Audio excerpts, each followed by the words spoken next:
This NoFap success story is going to inspire a lot of you because it's truly awesome. Hey, it's Scandinavian Bob here. This channel is about building a stronger self, and in order to do that you need to kick the bad habits and amplify the good ones. So consider subscribing, click on the bell notification and you'll be on your way with precisely that. Before I start, I want to announce that I'm starting a NoFap success stories series here on my channel, and this is part 1. I will try to post a new story about once a week in addition to my other usual content about NoFap in general, overcoming anxiety and other self-improvement stuff. And I'm going to keep posting NoFap success stories for years to come, so if you are into NoFap, make sure to keep it locked into this channel to keep you inspired and motivated. Okay, part 1 is about a guy who calls himself Invictus. And just a quick note about myself, as this is part 1 in the series and many do not know my history. I used to love reading Invictus NoFap journal back when I was doing my own PMO reboot several years ago. By the way, if someone is wondering, yes, I have been cured for a long time already, but I'm still doing NoFap today because of all the massive benefits. Some more things you might want to know about me is that I have literally read over 1,000 NoFap journals to this date, and I have read all the research and studies that has been made so far on how using online adult entertainment affects the brain. I have also read Gary Wilson's site Your Brain on bleep.com from start to finish many times over, so this is a subject that is near and dear to my heart. Okay, let's start with Invictus NoFap success story. He's a 35-year-old male, single at the time of starting his NoFap journey. Day 1 to 6. I don't feel anything special yet, except it feels weird not fapping every chance I get. Day 7. Today I'm noticing that my energy has increased. I wanna go lift weights for an hour and then run 5 miles. Anyway, the energy increase is the only thing I have noticed so far. Day 8. Holy Batman energy! I can't wait till the workday is over so I can go pump some iron. Confidence is crazy. I have been told by my boss that I intimidate co-workers by the way I carry myself. Well, they haven't seen me in 60 days yet. Also, seeing a good-looking woman trigger a primal twitch inside. I like it. I know all this will probably change, but if I ever think about fapping again, I will remind myself about how I feel right now, because this is pretty awesome. Day 9 to 17. Nothing really new to report, except I definitely have so much more energy in my body now compared to when I started NoFap. Confidence has also improved big time. I feel a lot more manly. Day 18 to 20. I went out yesterday and picked up a couple of numbers from chicks who wanted to have some tennis lessons. This is becoming hilarious. I'm only 3 weeks into my life transformation and things are really changing for the better. I'm turning into this masterful pickup artist as opposed to a shy dude who sits by himself and waits for women to approach him. I think from now on, whenever I'm out, my goal will be to pick up at least one number, whether I intend to use it or not. Day 21 to 27. Had a phone interview yesterday afternoon. The whole time I was on the phone, I kept on thinking to myself, holy crap, is that really you talking? A strong voice, clear, concise speaking, no babbling around, quick thinking and coming up with answers, injecting humor where necessary, showing the charisma that I never knew I had. Amazing. There is no chance in hell I could have ever imagined that watching people get it on a screen can mess up your brain so much that it actually affects your thinking and your behavior. Who would have thought? Day 28. So now a month into my new life, and what do I have to show for it? Well, here goes, in no particular order. 1. Confidence. About everything. Confidence in approaching women, confidence in speaking my mind, confidence in what I do and how I do it. I care much less what people think of me. Number 2, a clear mind. If a month ago somebody told me that if I stop watching pee and beating off, I'd feel like I felt when I quit drinking for a while, I would laugh and call that person an idiot. Well, not anymore. Number 3, a deeper, more loud voice. Again, never in a million years I'd expect this change. Heard myself on the phone a couple of weeks into this and went, what the fuck is this you? Number 4, Attention from women has increased so much. Never ever did I expect this, and I don't know how or why it's happening. I have been out with 3 different women in this past month, and I don't think I had one single date last year. Number 5. Energy, and a whole lot of it. And I don't need to sleep 10 hours to get it. I literally wake up before the 6 a.m. alarm clock almost every day now. Number 6. Improved hangovers. Let me explain. I like partying, and I used to get nasty hangovers, probably because with constant fapping my brain was drunk to begin with, and I would double down when I went out. Now, I don't care. Number 7. I think a whole lot of my stomach problems are either gone or got better. Not sure if it's related to my new lifestyle or not. Number 8. I wasn't that bad around people before, but now I see dramatic improvement. I crack jokes, make people laugh, talk to strangers. It's like my personality improved tenfold all of a sudden. Alright, that'll be it for part 1, but stay tuned because there will be more. Just a short note, as I can personally relate to many of the benefits Invictus experience, although for me it took a bit longer to get them. And for many others it will also take much longer before starting to see any improvements. We are all different. And I will talk more about that and how you can speed up the progress in a future video. If you found any value in this video, it would mean the world for me if you could help me grow my channel by subscribing and commenting something down below. Are you doing NoFap yourself? And if so, what day are you on right now? And also perhaps share this video with one of your NoFap friends. You see, the YouTube algorithm works in a way that if you comment something, it will promote my channel more in the suggested videos. And that in turn will keep me motivated to create more content. And in addition to that, I just love hearing from you guys. Thank you so much for your support, and as always, I want you to know that there is absolutely no doubt in my mind that you can get an awesome life if you set your mind to it. Always remember that you are a warrior in your own life, and if you keep walking the warrior's journey, good things will come to you. It's time for another NoFap success story. Welcome to part 2. So this video is going to be short but sweet with lots of inspiring benefits. So stay with me to the end to hear them all. Hey, it's Scandinavian Bob here. This channel is about building a stronger self by kicking the bad habits and amplifying the good ones. Do that by subscribing. Click on the bell notification and you'll be on your way. Okay, so here starts the story from our 25-year-old NoFap warrior.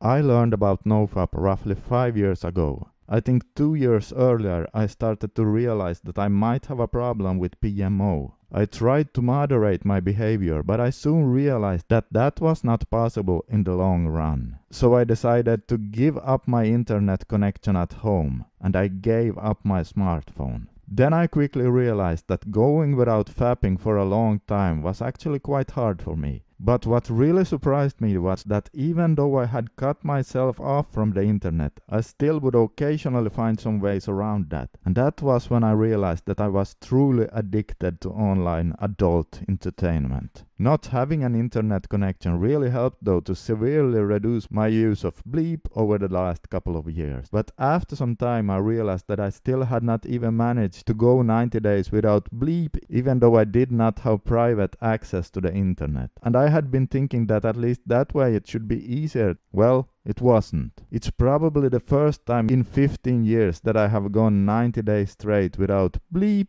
but I did it, and I'm glad I did it. So that's 90 days without bleep, but I'm now at 39 days with NoFap, and my overall outlook in life has never been better. I feel like I'm finally beginning to wake from that really bad dream I was in. Here's the improvements I've made so far. My mind has become much more clear. My memory got better. My thinking is sharper. Speaking has become effortless for me.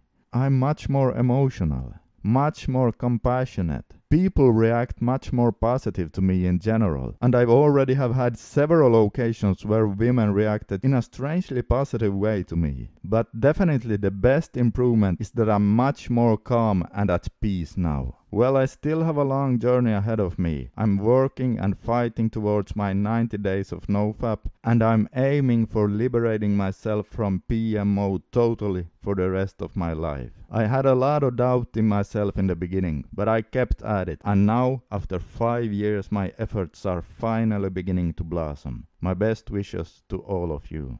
Okay, so that was a short but cool NoFap success story. But here we need to point out that our NoFap warrior had already been free from online bleep for 90 days when he was at day 39 of NoFap. And I think that getting rid of the online bleep is even more important than NoFap itself. But the combination of those two is really where you get the best benefits for sure. Alright, I will keep posting new success stories every week, so if you're into NoFap yourself, consider subscribing to keep yourself motivated and inspired by watching a new story every week. Are NoFap superpowers real? Well, today's NoFap success story gives some insight into this. Welcome to NoFap Success Stories Part 3. As you know, I will post a new NoFap success story every week from different people who are on this interesting NoFap journey. And today's story is interesting indeed, so stay with me to the end and listen to all the benefits this NoFap warrior has experienced.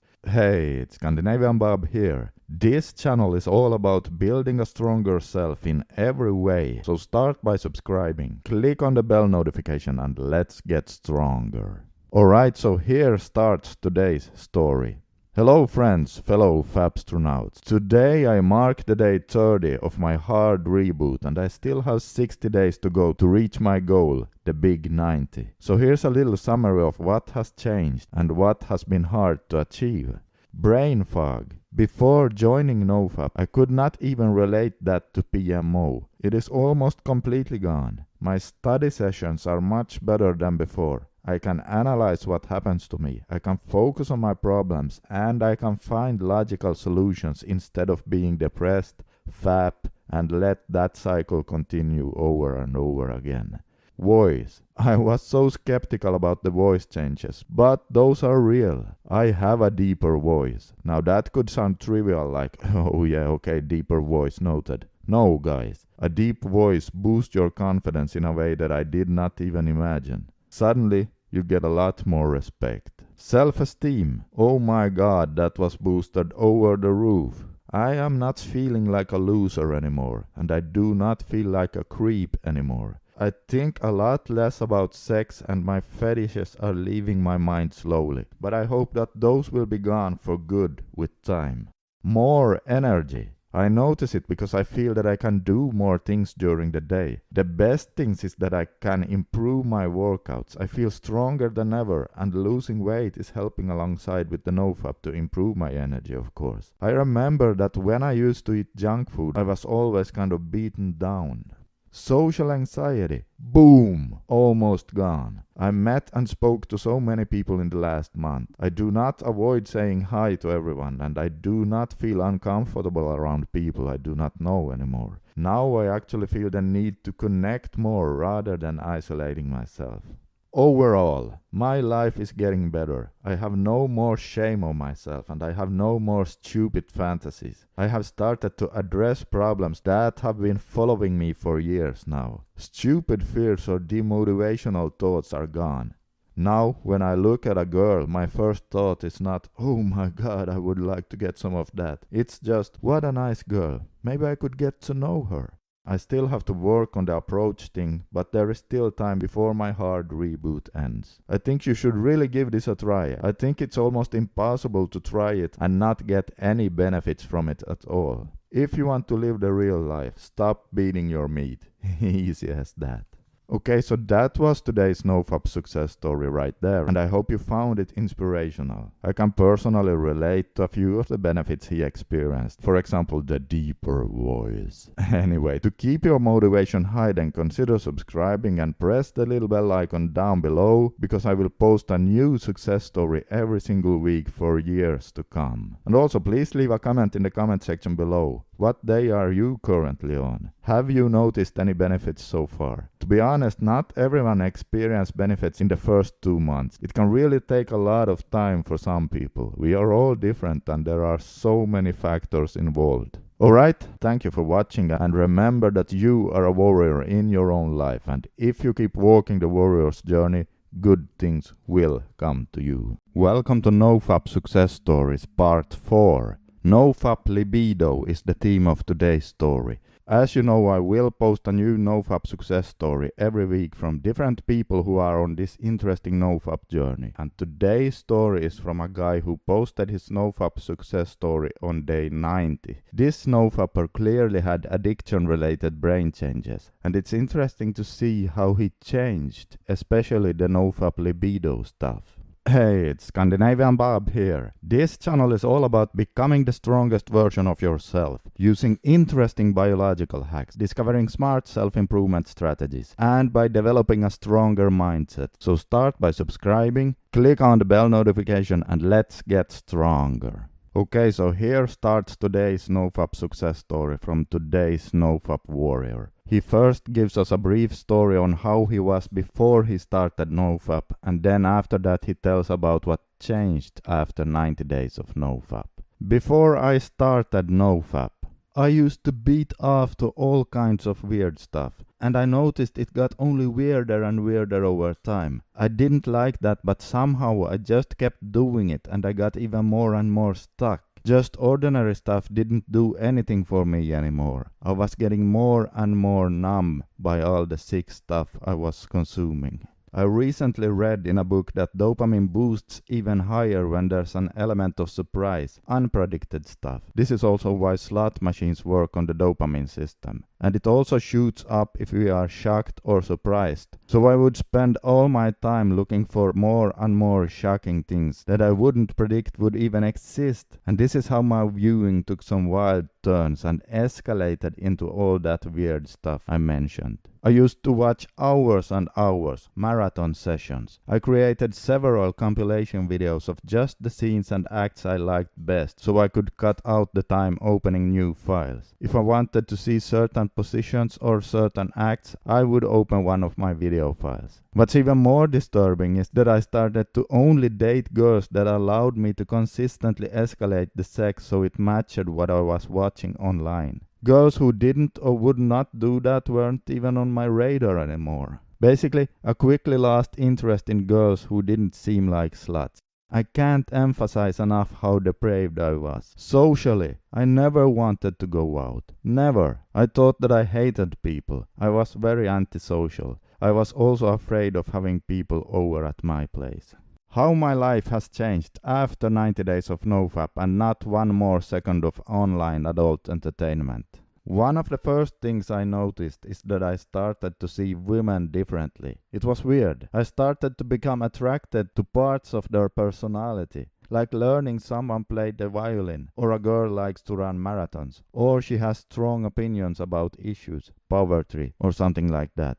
Before I started NoFap, I could only think about 1. How hot the sex would be, 2. How many different weird things I could get her to try. My voice did become deeper, but also my social confidence massively increased. At work, I cared less about what others thought, while at the same time portraying myself in a better way. A great combination right there. I became more aware of the power and influence of social cues, behaviors that everyone else seemed to get way before me, before I started my NoFap journey.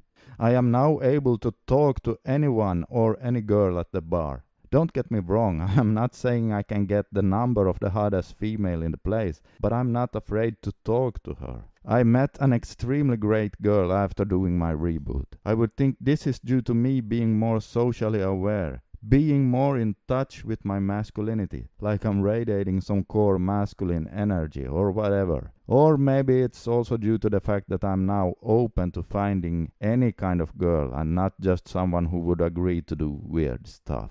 The energy I devoted to beating off or creating compilations of all the stuff I downloaded, surfing for hours and hours, have now turned into exercising and bettering who I am as a man. Successfully overcoming the PMO addiction has given me a boost in life to improve in other areas as well. Quitting is hands down easily the best thing I ever done to better myself, but I also have to say it was also the most difficult thing I have ever done in my whole life as well.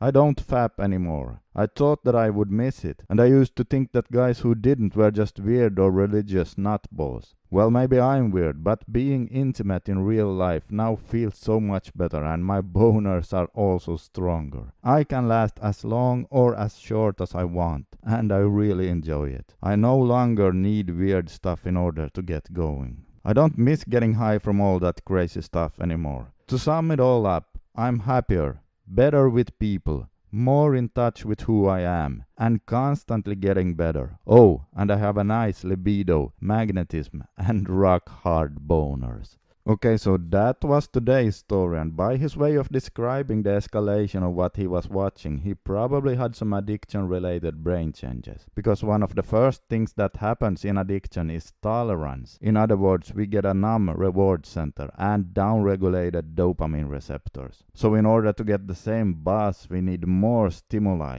And this is when guys start to escalate into weirder and more shocking stuff.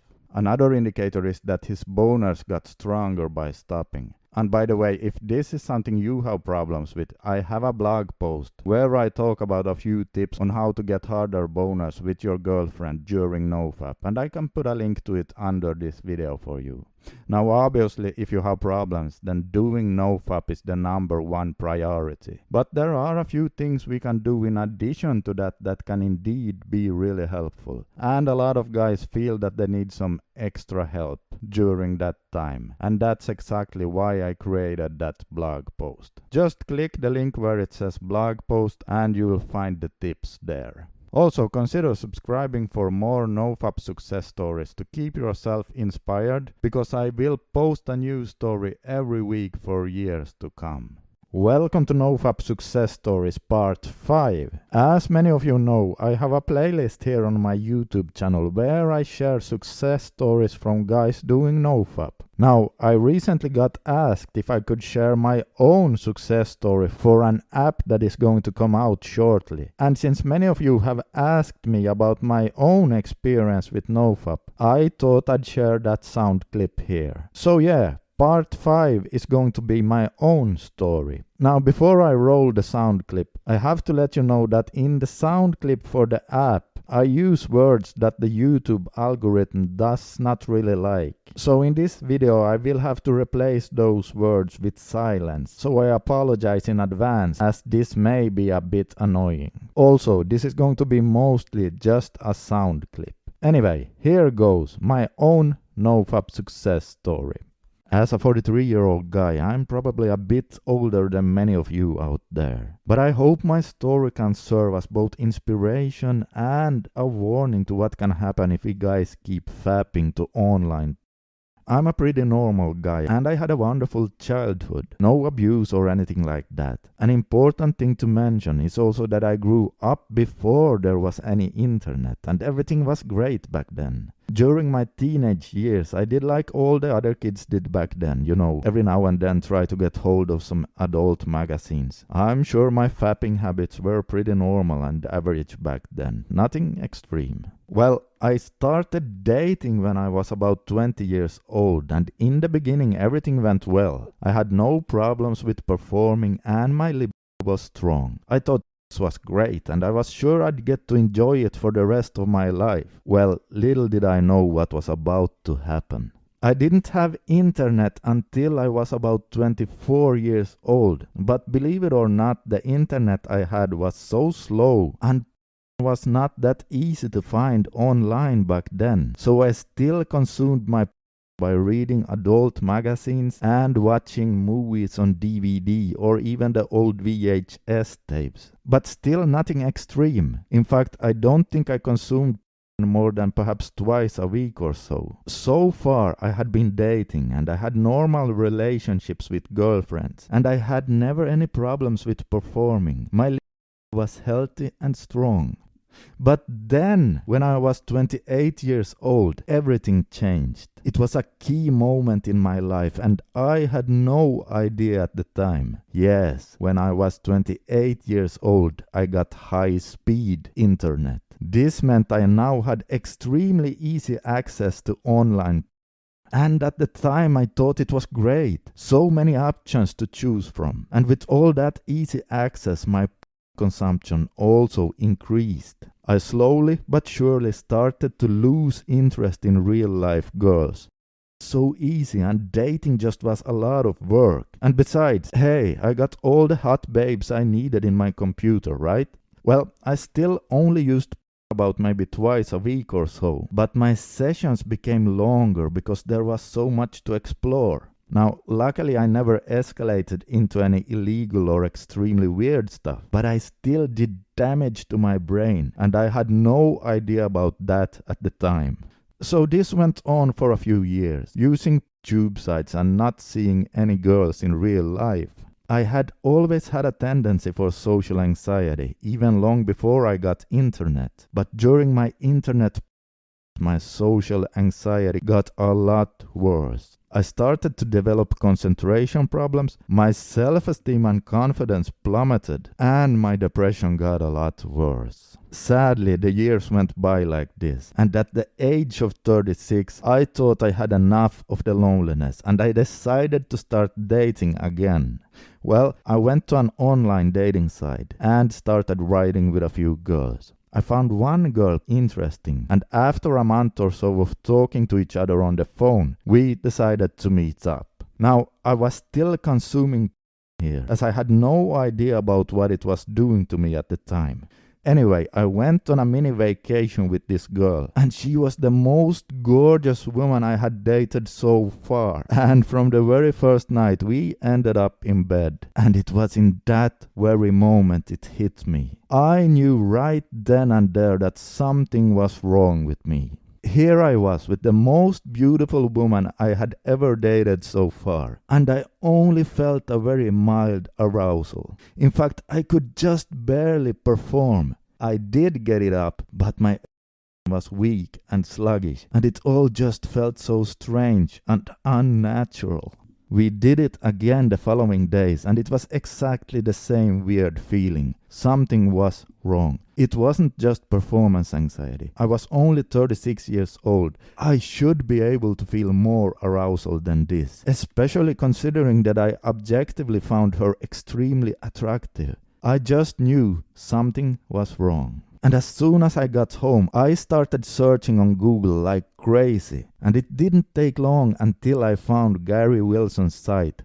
I read everything on it, and I understood right then and there that the years of fapping to online had completely for real-life women. I found rebooting forums. I also found NoFap, and I decided right then and there that I would stop watching and start NoFap.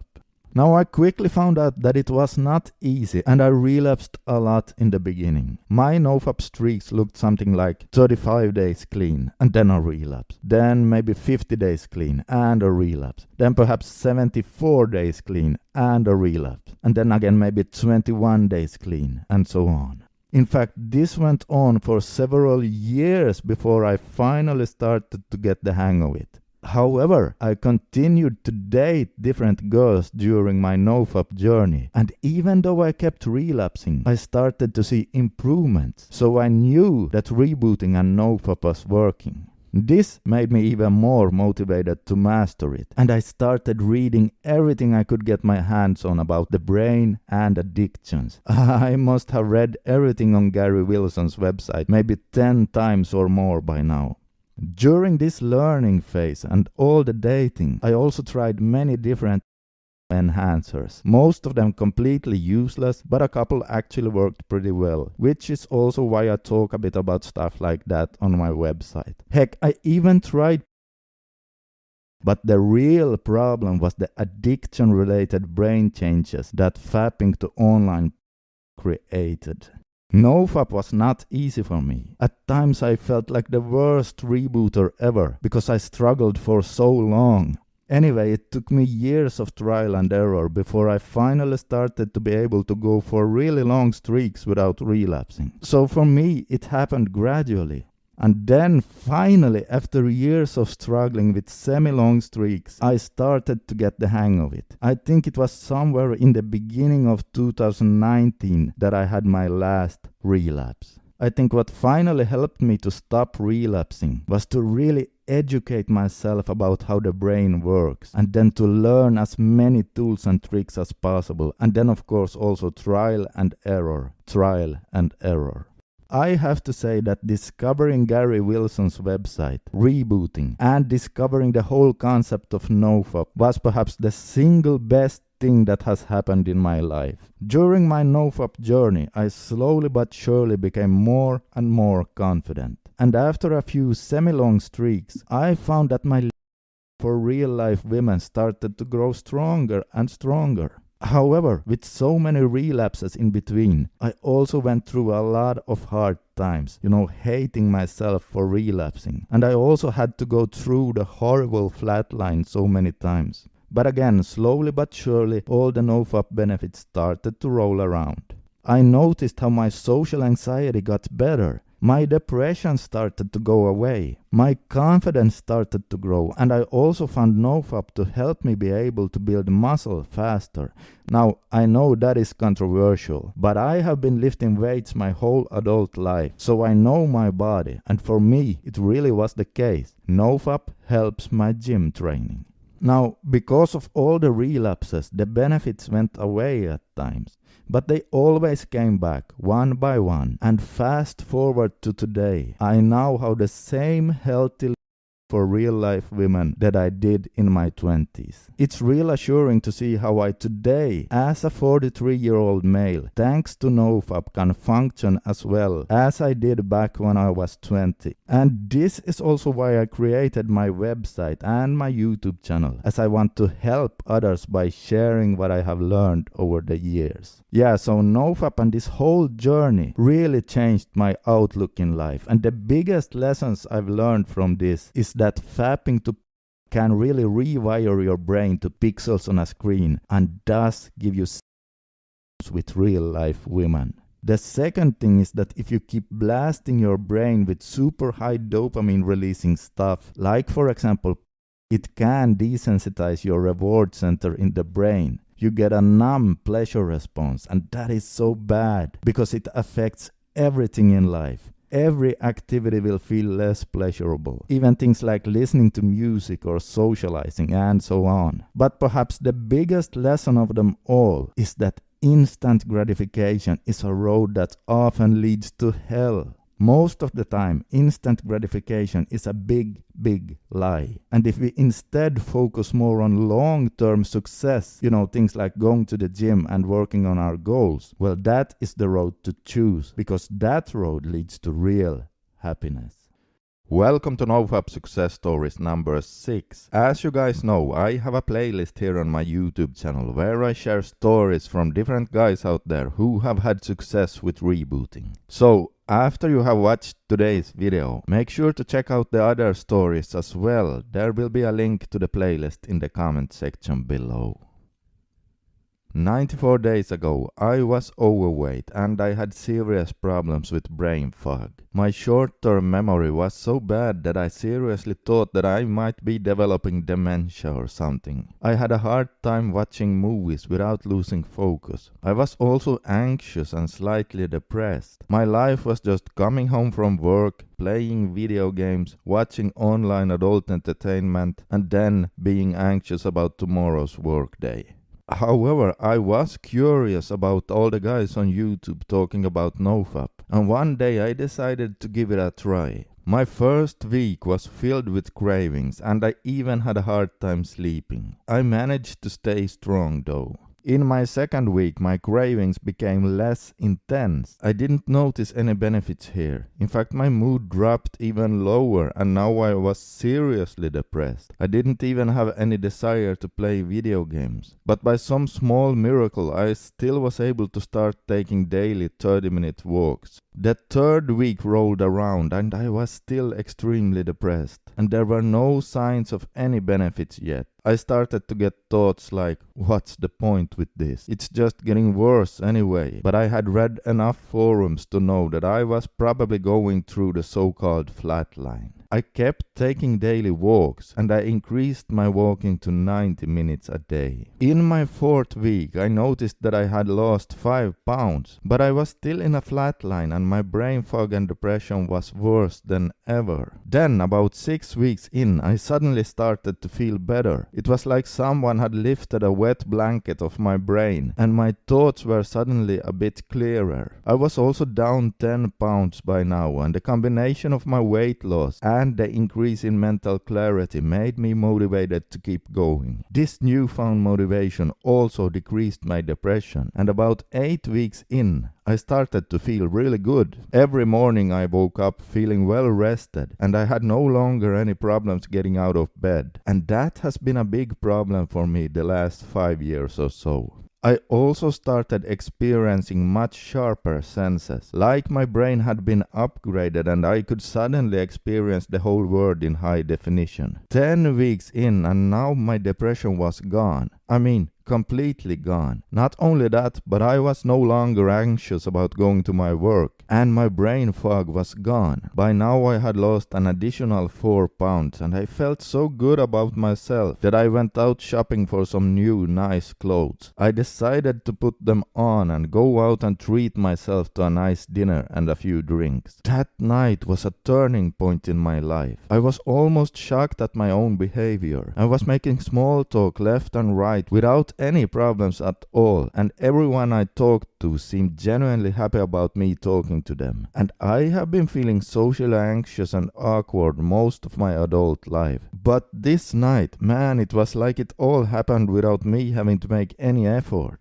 2 weeks later, I went out again, and this time things got even better. I noticed girls looking at me, and believe me, this is something that never ever used to happen to me. In fact, during that night, 3 different girls even came up talking to me, and by the time the 3rd girl approached me, I even had the balls to ask her for her number. And she gave it to me. Walking home that night, I simply could not believe it. It has now been 94 days since I started NoFap, and I feel amazing. My brain fog is completely gone. My confidence is sky high. I have lost a bunch of weight. My anxiety is gone, and the best of all, tonight I'm going on a date with the girl that gave me her number. Let's see what the future brings. One thing is for sure though, after having experienced my life turning around like this, I will never go back to online adult entertainment again.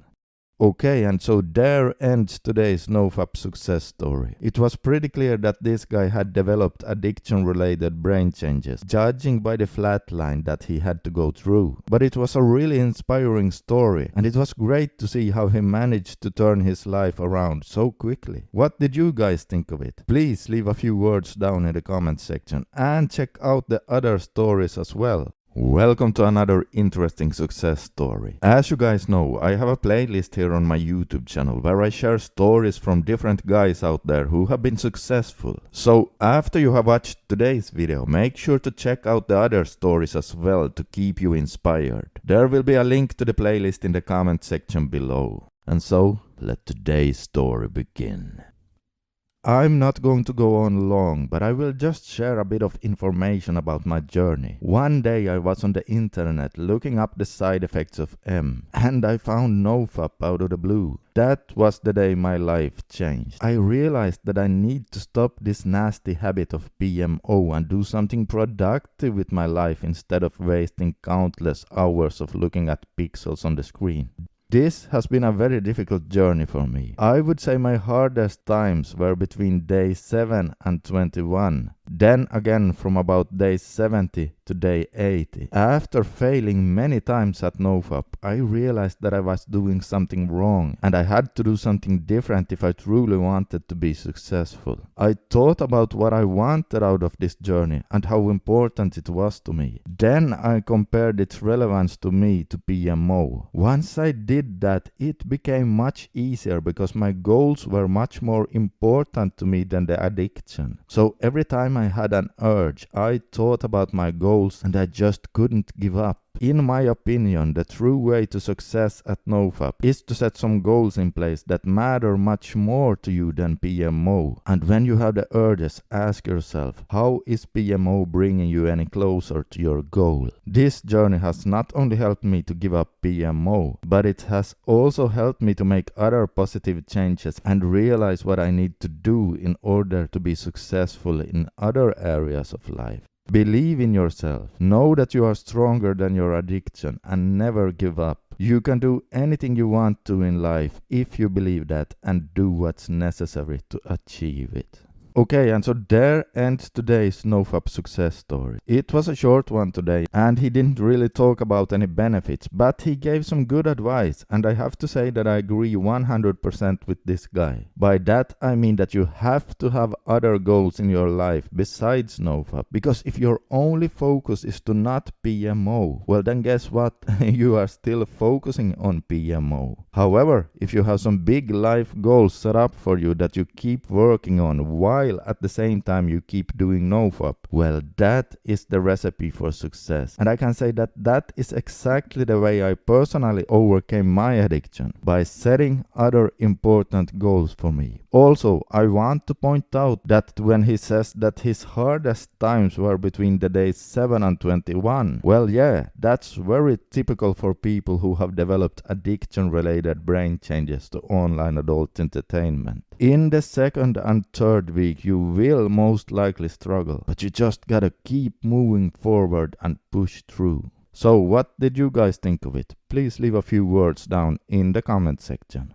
Welcome to another interesting success story. As you guys know, I have a playlist here on my YouTube channel where I share stories from different guys out there who have been successful. So after you have watched today's video, make sure to check out the other stories as well to keep you inspired. There will be a link to the playlist in the comment section below. And so, let today's story begin. I'm not going to say much. I'm just going to say that I've been free from adult entertainment for exactly 6 months, and I can count the number of times I've been emming since then on one hand. I'm just going to list all the benefits I've experienced with NoFap. 1. The elimination of the glass door effect. Emming to pee made me a spectator, and when I saw a beautiful woman, it was like an invisible wall keeping me from approaching her. Now I no longer stare at women. I don't allow my mind to wish they could be mine one day. I just make it happen. Number 2. More energy throughout the day. Number 3. More passion about life. Number 4. A mental edge over most regular guys. 5. Improved sales. 6. A more attractive magnetic personality. 7. Flirting with women is 100% natural. I used to try to think my way to attraction and use logic to attract women. This was not good. Not good at all. Women used to be interested in me, but then I would screw it up because of my pee addiction and awkwardness. I didn't even think I was worthy of a girlfriend. Number 8. I almost never get rejected. I mean, it will happen, but I noticed the more weight I lost, the less I got rejected. So there are other things to consider too. You can't just stop emming and expect women to pile on top of you. You have to let it spill into other parts of your life first. I thought I got rejected this one time, but 3 weeks later, after she breaks up with her boyfriend, I'm the first one she texts. Maybe I'm a rebound, or maybe I'm the cause for the breakup. Who knows? Who cares? Number 9. My willpower is incredible. Every day is a small win and your willpower increases. NoFap spills into other aspects of my life. I basically became a self-improvement maniac and a man of perfection. 10. I've replaced emming time with reading books. Best decision ever. 11. When you combine NoFap with not focusing on women anymore, women no longer become your ultimate prize, meaning that you aren't afraid to approach them anymore. Then she's no longer on a pedestal. 12. Emming has been eliminated from my mind as an option. It's not natural to me anymore. 13. The S drive is the strongest force known to man. Think about it. You can edge to pee for about 5 hours a day without even thinking about it. Now, what would happen if you had taken that same energy and applied it to other things? It's more possible than you think. Look up S-transmutation by Napoleon Hill in his book Think and Grow Rich. If you read that, Napoleon Hill goes over why many men aren't successful until after their 40s. It's because they are no longer wasting their energy on chasing girls and emming, so instead they have the drive to reach their goals. Imagine you at a younger age with a higher S-drive. You are wasting away prime opportunity. 14. When you master S-transmutation, you will become aloof towards women. Now don't ask me why, but women love aloof men. I know my benefits seem to be focused around attracting women, because that's what guys on here want to read. But the truth is, it has done so much more for me. In fact, the women I'm attracting have become a burden. I don't know who's the right one for me, because they are beautiful with wonderful personalities. So I'm perfectly content not attracting more women. I'm focusing my energy on creating successful habits, becoming more productive, and becoming a better me. Because honestly, that's what NoFap is all about. And if you want to have success with women, you will realize that you should only focus on creating more successful habits and improving yourself. That will get you the most women. I promise. Okay, and so there ends today's NoFap success story. As he said in the beginning, he had a couple of relapses, but not to pee, but to emming. He also said he could count them on one hand, and he stayed away from online adult entertainment very successfully though, and saw a lot of cool benefits. No wonder, because as you know, those adult websites really fry your dopamine system. All in all, it was a good success story. Welcome to another interesting success story. As you guys know, I have a playlist here on my YouTube channel where I share stories from different guys out there who have been successful. So after you have watched today's video, make sure to check out the other stories as well to keep you inspired. There will be a link to the playlist in the comment section below. The last, I'd say 3 or 4 years, I have become more and more introverted, and anxiety has become a big problem for me. I always feel uncomfortable around people, especially around women.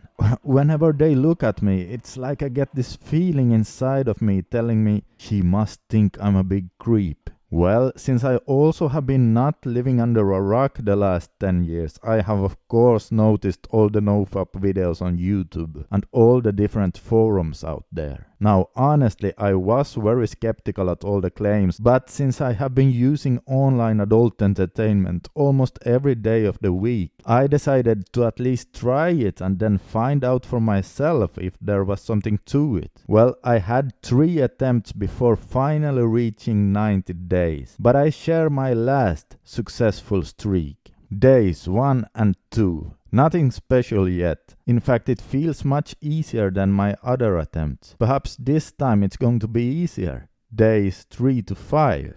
Man, I regret my words. This is awful. I'm extremely irritable and my anxiety is increased by at least 200%. Day 7. I didn't know how strong the urges can actually get until today. This is horrible. I'm just going to note this in my journal and then spend the rest of my day outside. Because if I stay inside, it's game over. Days 8 to 14. The strongest urges are gone, but so is everything else, including my motivation and my good mood. I just feel very unmotivated and I have to force myself to exercise. Normally I like going for a run, but now everything is a pain. Days 14 to 21. My mood is so low that even making this journal update is a struggle. I'm trying to listen to music, but I don't get any enjoyment out of it like I normally do. Oh, and my wiener feels completely lifeless, kind of after swimming in cold water. This has to be the flat line, but dear God, please don't make it last long. Day 22. This is my record. I never made it past 3 weeks during my first attempts, and so this makes me feel a bit excited, but not much though, since I'm deep into the flatline. I also have pretty severe brain fog.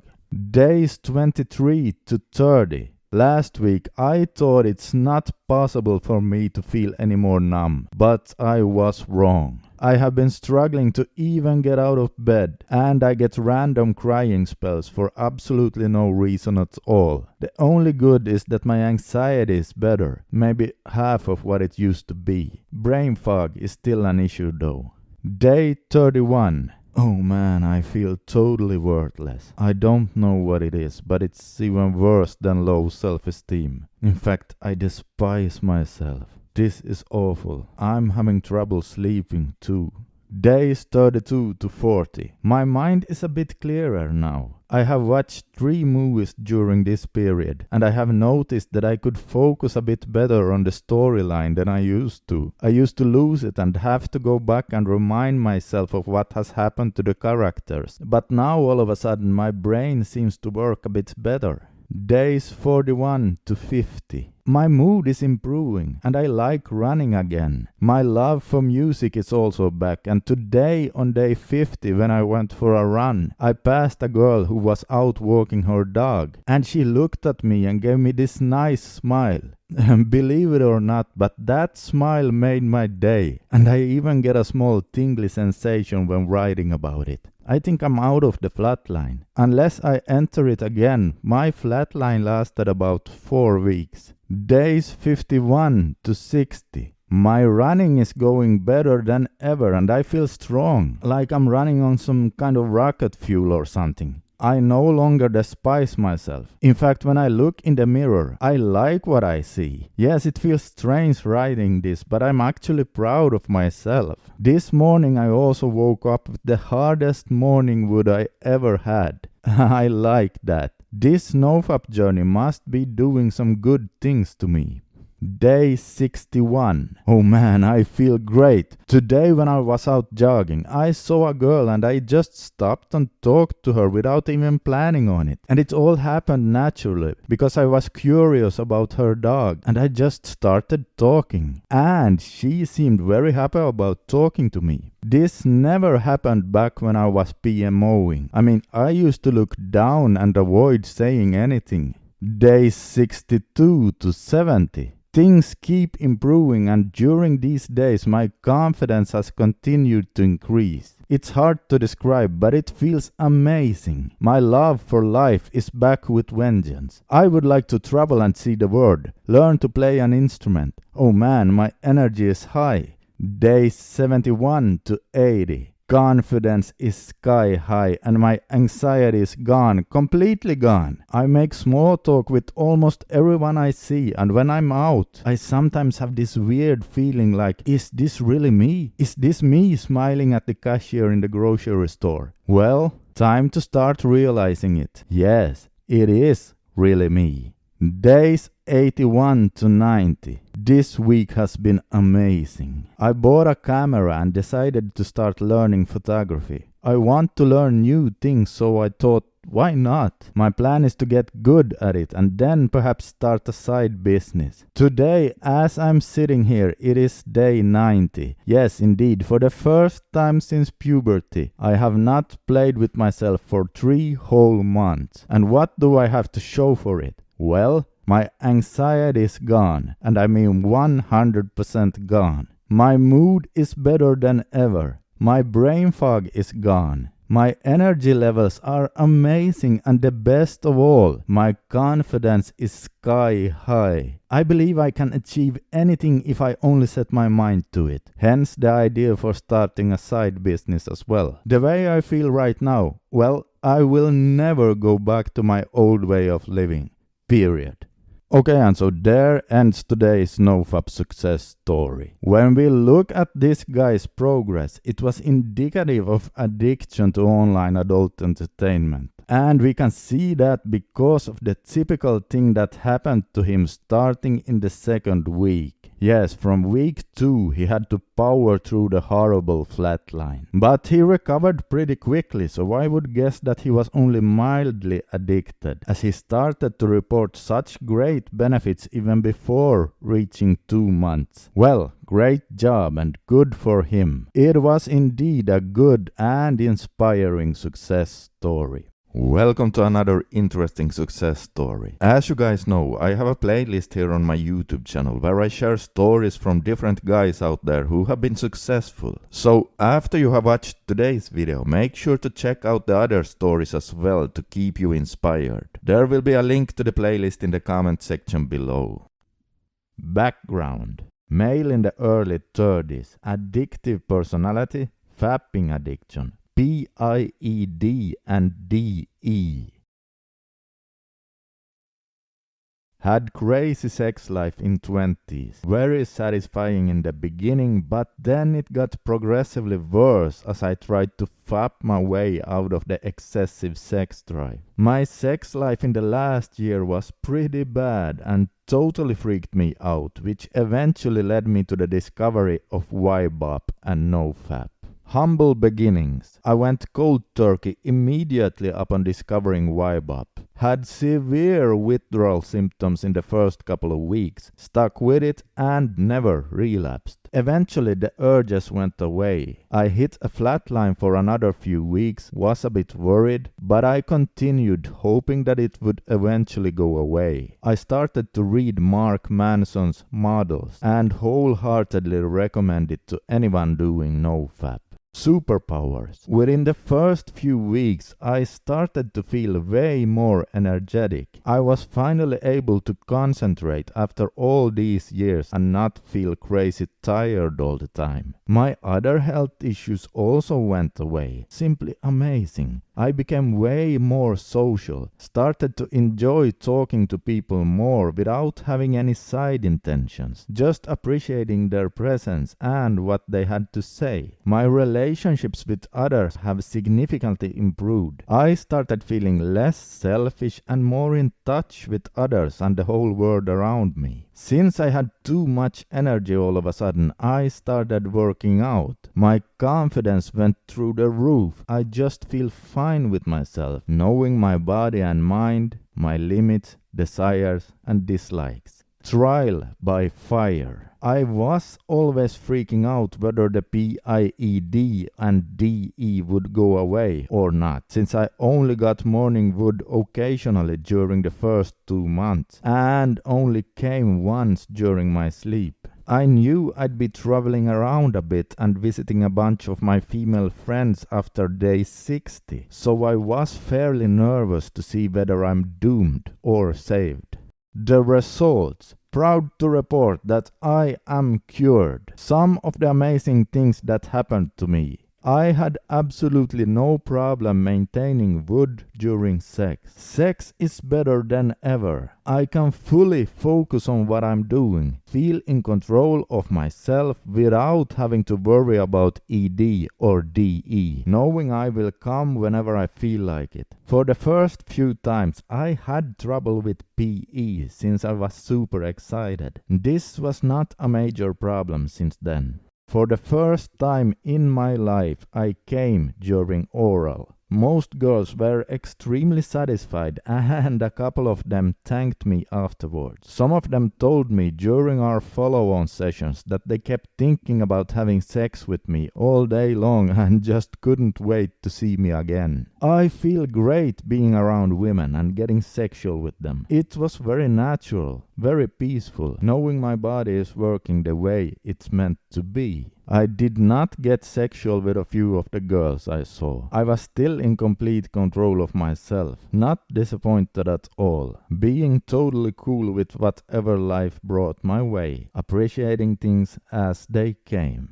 Conclusion. NoFap has easily been the biggest life-changing event in my past 10 years or so. 3 months ago I was lost, doomed, drowsy, tired, unsure about my sexuality, and so on. I had huge doubts that I would last those 90 days, but I did it. Now when I look at myself, I'm way more confident. Things don't get to me easily. I'm more than sure about my sexuality and ability to please a woman, and I continuously work on improving myself and relationships with others. It feels great.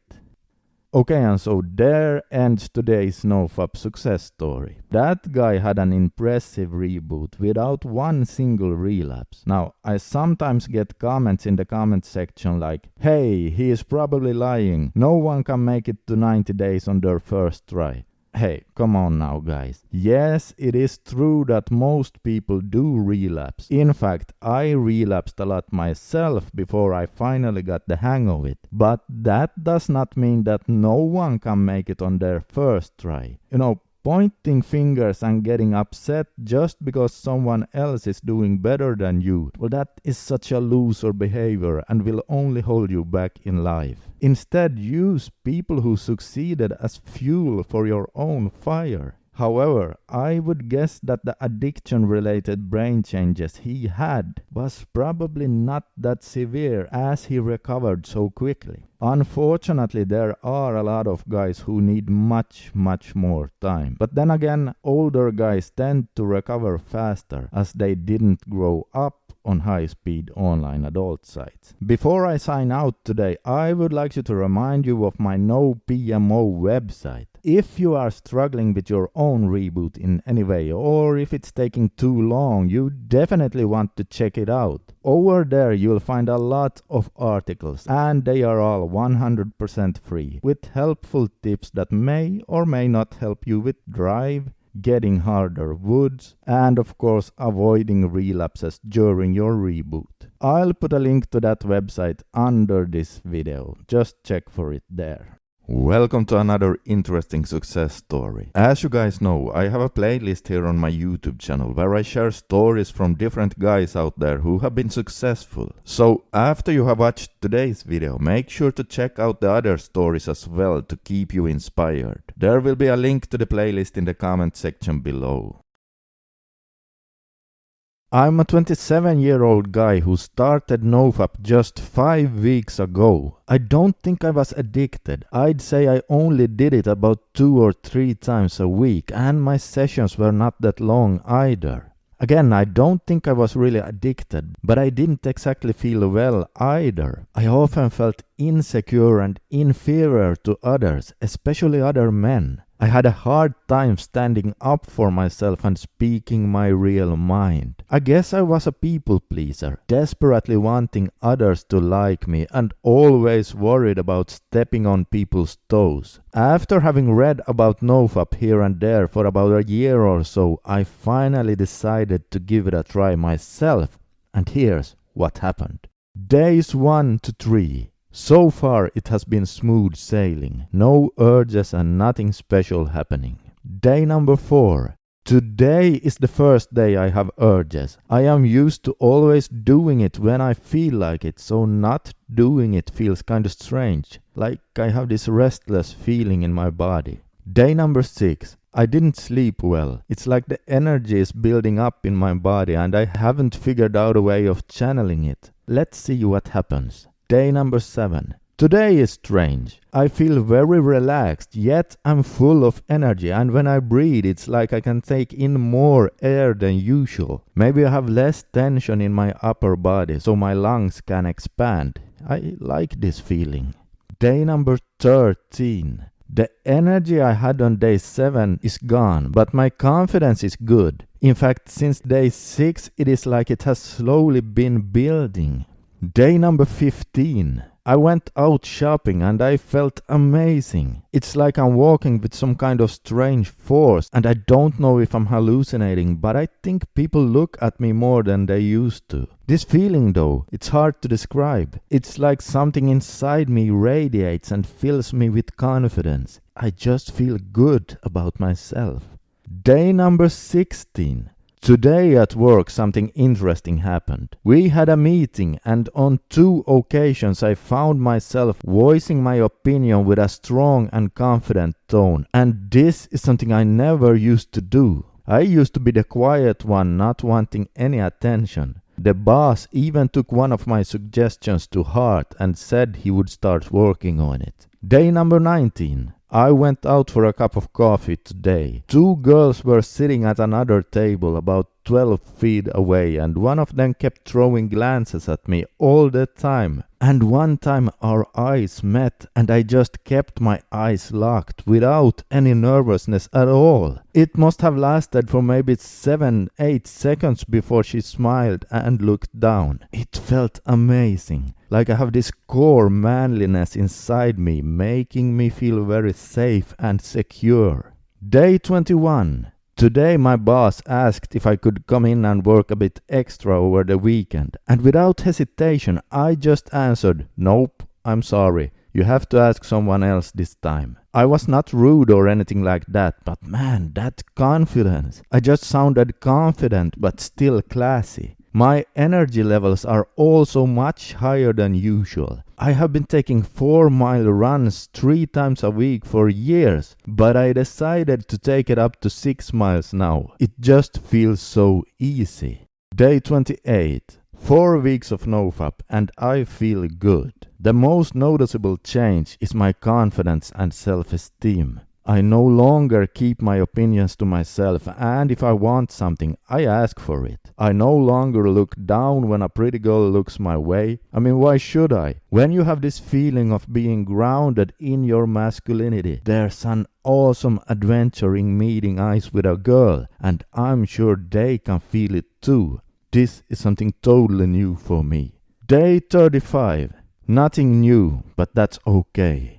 I already feel good and my confidence keeps staying at this steady high level that I never could have dreamt about a month ago. I will keep going with this. I don't think I'll ever go back to my old life because a few minutes of pleasure is not worth it if I can have all this energy and self-esteem.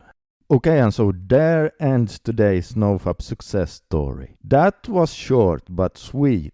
You know, there are a lot of guys who actually experience benefits this fast. Now, some of you may be wondering how that's even possible, but it probably is because they started rebooting before addiction-related brain changes set in. You see, it is possible to knock out your dopamine receptors even if you are not addicted. And he didn't mention any flatline either, which is another potential sign of not being addicted. Alright, check out the other stories as well. I'll put a link to the playlist in the comment section below, and also make sure to subscribe for more stories to keep yourself inspired and motivated. Welcome to another interesting success story. As you guys know, I have a playlist here on my YouTube channel where I share stories from different guys out there who have been successful. So after you have watched today's video, make sure to check out the other stories as well to keep you inspired. There will be a link to the playlist in the comment section below.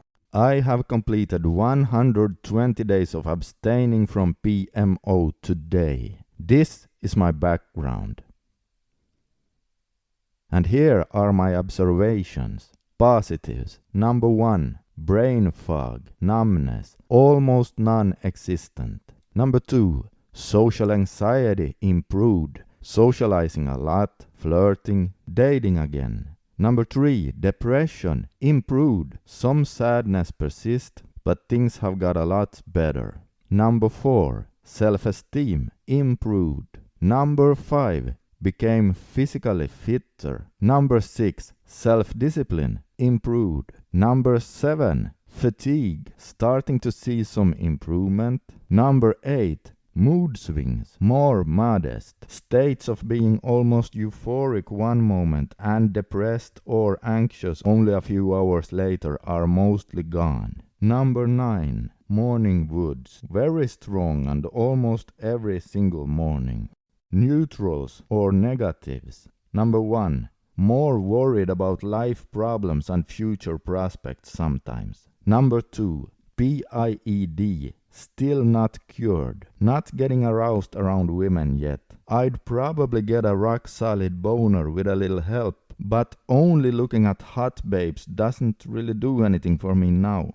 Summary. As you can see, things are improving even past 90 days of the no PMO mark. So, is it worth it? Yes. Is it hard? It was hellish in the first 2 months. Headaches, wild mood swings, depression, social anxiety, lack of energy, insomnia, total flatline. But it's getting easier and easier now. Withdrawal symptoms are mostly gone and I don't get any cravings for adult sites or emming anymore. Will I continue to abstain? From adult sites, yes. From emming, yes. From being intimate, maybe. Okay, and so there ends today's NoFap success story. It was a short one today, but after 4 months of strict rebooting, he experienced quite a lot of benefits, but he also mentioned a negative thing, which was that he now seemed to worry more about problems and the future. This is interesting since most people will start to worry less when doing NoFap, but it just goes to show that we are all different, and I suspect that it may still get better if he keeps going. He also said that on day 120 his PIED is still not cured, but he will get there. He just needs a bit more time and things will start working again. I'm sure of it. By the way, if some of you are struggling with soft boners during your NoFap journey, then, well, obviously the number one thing you should be doing is rebooting and giving it more time. But there is something that could potentially help a bit, at least it did for me back when I was doing my own reboot. And I talk more about what that is in a blog post I wrote a while back. Just click the link under this video where it says blog post and you'll see exactly what I mean. Welcome to another interesting success story. As you guys know, I have a playlist here on my YouTube channel where I share stories from different guys out there who have been successful. So after you have watched today's video, make sure to check out the other stories as well to keep you inspired. There will be a link to the playlist in the comment section below. I have been actively trying to quit pee since 2002. I had one period of no pee that lasted 2.5 years, which ended in 2006, and many years since then of having various levels of success. But after the 2.5 year stretch, the longest I've been able to go was 6 months in 2009. So what's working for me this time? No emming.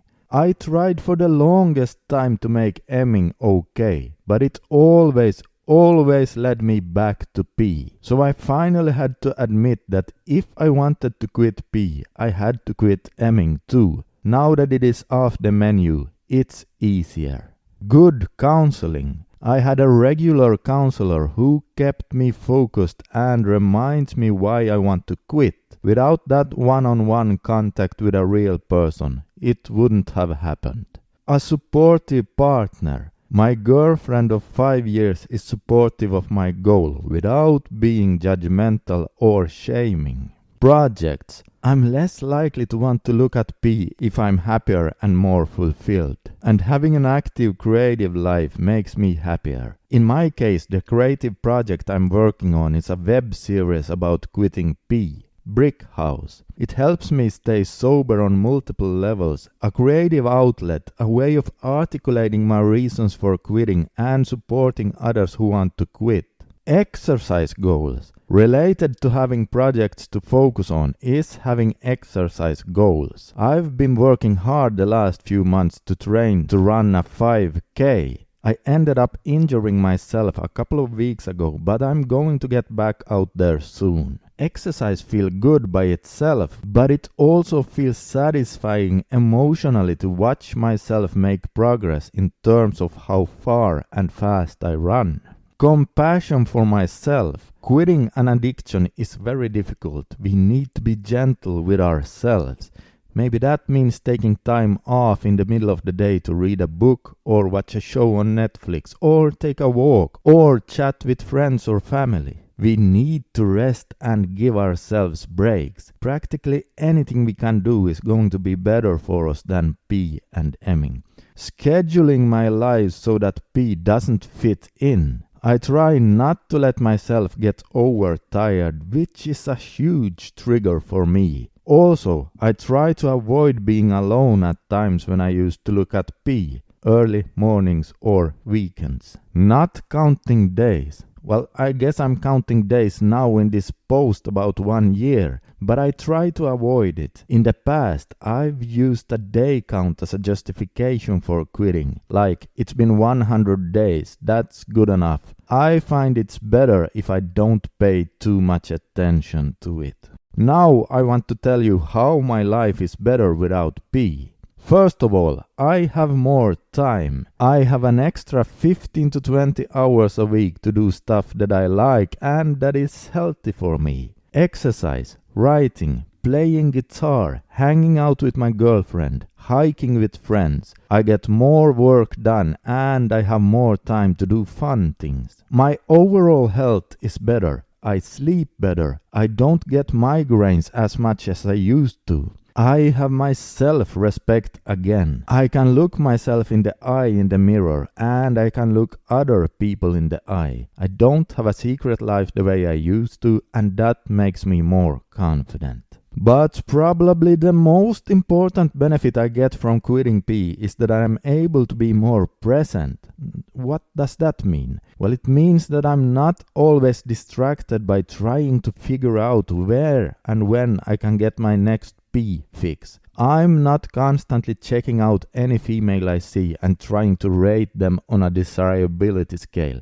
I can actually communicate with a woman by looking her in the eye and relating to her as a person instead of an object. And I can actually listen better to my clients or my friends or my family or my girlfriend. I think I can say that every single relationship I have has been improved by me quitting pee and emming. I've had to learn a lot along the way. I've gradually figured out how to express feelings like sadness or anxiety or loneliness instead of just numbing them with pee. You could say I've become more human and less like a robot. Another way to say it is that I'm moving towards being the person I want to become. While thinking about this the other day, I was reflecting that it is not easy to grow up in our culture. In my own experience, starting around 11 years old, I learned practically everything I knew about how to be intimate with women from looking at pee. Unfortunately, it was all lies. Then when I was old enough to be in a relationship, I had no idea how to actually be emotional and intimate with a woman. It's taken me at least 20 years to unlearn those lies and another 20 to learn real intimacy. I guess my point is that this struggle isn't easy. We have a long history to overcome, but it's a hero's journey and it's totally worth it. Okay, and so there ends today's NoFap success story. That was a good story, and it was interesting to hear that he tried to give up pee for a long time, but he didn't succeed completely before he also gave up emming. Now this is actually pretty common since guys have been using them both together for such a long time that they have become completely intertwined, so one simply reminds the brain too much of the other. Some people can do it though, but most guys actually find it easier to give up both. It's the same the other way around, as in guys who think pee is okay but want to abstain from emming find that they cannot watch pee without relapsing to emming. Notice also how he said that working on creative projects really helped him stay away from pee. And this is something I always stress again and again in my videos, that you need to have other things you focus on besides just NoFap. Alright, before I sign out today, I would like to remind you of my NoPMO website. If you are struggling with any of the following: low drive, weak boner, too much relapses, or just a never-ending flatline, you definitely want to check it out, as over there you can find a lot of free articles that may potentially help you. You can find a link to that website under this video. Welcome to another interesting success story. As you guys know, I have a playlist here on my YouTube channel where I share stories from different guys out there who have been successful. So after you have watched today's video, make sure to check out the other stories as well to keep you inspired. There will be a link to the playlist in the comment section below. And so, let today's story begin. NoFap is not easy. It took me 1.5 years before I stopped relapsing, but today it is 180 days since my last relapse, and I want to share what I wrote down during my journey and the benefits I started to see when I finally got the ball rolling. Week 1. My first week is done. So far so good. Some mood swings and irritability. Me and my girlfriend have agreed to not do it for at least 90 days. This is because I have decided to do NoFap hard mode in order to really give my brain a break from all the pee I have been relapsing to lately and try to reboot my brain once and for all. Our love life has been pretty much non-existent for the last couple of years due to me being so desensitized by all the sick stuff I watched. It's a miracle my girlfriend has not left me, and I need to get this handled now. I'm behaving like a child, and not only am I destroying my own life, but hers as well. Week 3. I have been close to relapsing several times during this week. I decided to limit my internet use to prevent this, and I started reading books instead of wasting my time on social media. I have a hard time focusing when reading, but I can already tell it will help me. Weeks 4 to 7. This period was not fun. Had many fights with my girlfriend. Extremely irritable. Have increased my reading time. I am now spending more time with my books than I do on the internet. At least that feels kind of good. Week 8. I have reached 2 months clean, and this is my record. I feel kind of proud about that, but at the same time I'm also feeling like a loser for it taking me more than 18 months to get here. My morning woods are non-existent. Then again, I never really had a lot of them the last maybe 2 to 3 years. Week 14. I didn't write anything down for several weeks because my journal was on Google Drive, and I have spent the last couple of weeks totally off the internet. My reading has become easier and I have started to enjoy it. I read both self-help stuff as well as fiction. Self-help one day and fiction every other day. Still flatlining, but I feel more connected to my girlfriend. I think she noticed it as well. Week 16. Something has happened with my emotions. I wasn't even aware of it, but now thinking back, I notice I used to be kind of flat. Now I can feel immense sadness, but also periods of intense joy. It's kind of like when I was a kid, and I often find myself getting excited about things again. I used to not care about upcoming events and things like that, but now I often look forward to them. Week 20. I made love with my girlfriend yesterday, after 5 months of rebooting. First, nothing happened down there and I freaked out, so we decided to just cuddle instead. But after a few minutes of that, it started working. I don't want to describe this as I feel uncomfortable doing so, but it was amazing. I did not even know such intense pleasure was possible achieving without drugs. Week 26. It has now been 6 months since my last relapse, and I'm very proud of myself. I feel so good, and I believe there are many reasons for that. The biggest is of course me overcoming my addiction and that making me more connected to my girlfriend. I now have stronger feelings for her than I ever did before. Another reason is the increased energy, motivation and confidence I have gained. It's amazing. It's not an overstatement to say that I now get 3 times the amount of work done in a day. Lastly, I think limiting my internet use has been tremendously helpful for me. Of course I still use it, but I'm not wasting my time on there like I used to. I think reading real books is much healthier for the brain, and I'm going to keep doing that. Okay, and so there ends today's NoFap success story. Wow, he really managed to turn his life around. Notice how he said his emotions came back to life. This is a common thing we see with guys who overcome their addiction. You see, when they are no longer hammering their reward system with the super stimulating adult sites, the brain starts functioning like it's meant to be. I also want to point out that he drastically limited his internet use and started reading books, which is a very good idea. Now, this is something I have been talking a lot about in my videos. You cannot spend every evening in front of your laptop, aimlessly drifting around on the internet if you are addicted to adult sites, because sooner or later you will relapse. Well, I guess you can. Many people have done it, but it will certainly make your reboot much more difficult if you do that. Welcome to another interesting success story. As you guys know, I have a playlist here on my YouTube channel where I share stories from different guys out there who have been successful. So after you have watched today's video, make sure to check out the other stories as well to keep you inspired. There will be a link to the playlist in the comment section below. I have been doing NoFap for about a year now, and I have managed to go the last 6 months without relapses, so I want to share my story. I'm married, but I'm ashamed to say that I have still been a heavy user of adult sites for the last maybe 10 years, and by heavy I mean most days of the week.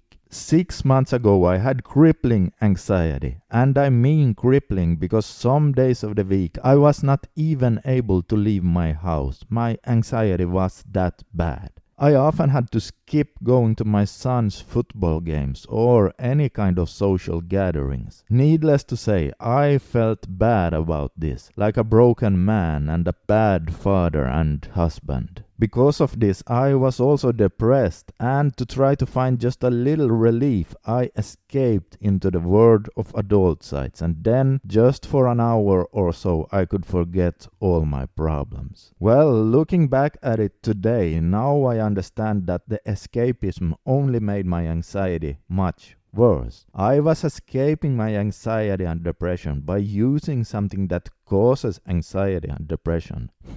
Talk about a negative spiral. Well, 1 year ago I started trying this NoFap thing, and I found it extremely difficult. I relapsed a lot in the beginning. It actually made me feel even worse. However, I did get a couple of good streaks going, just long enough for me to start seeing some results, and because of that, something inside me snapped. And then suddenly, 6 months ago, I thought, this is it. I am done with relapsing now. I will never go back again. And you know what? I haven't.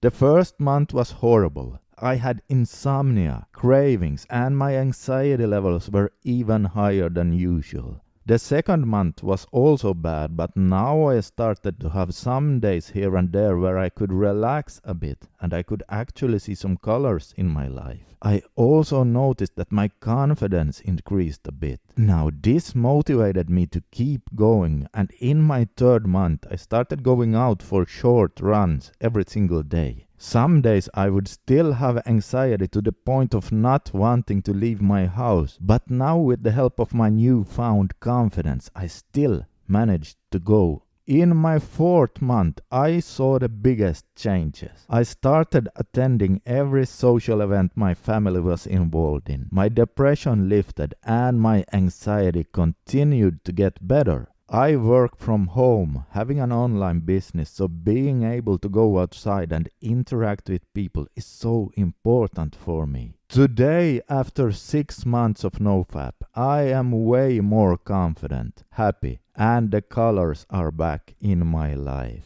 I still have anxiety, but it's so much better now. I used to suffer on a daily basis, but now I often have days with no anxiety at all. And on the days when I still get it, I am able to deal with it in a totally different way, thanks to NoFap.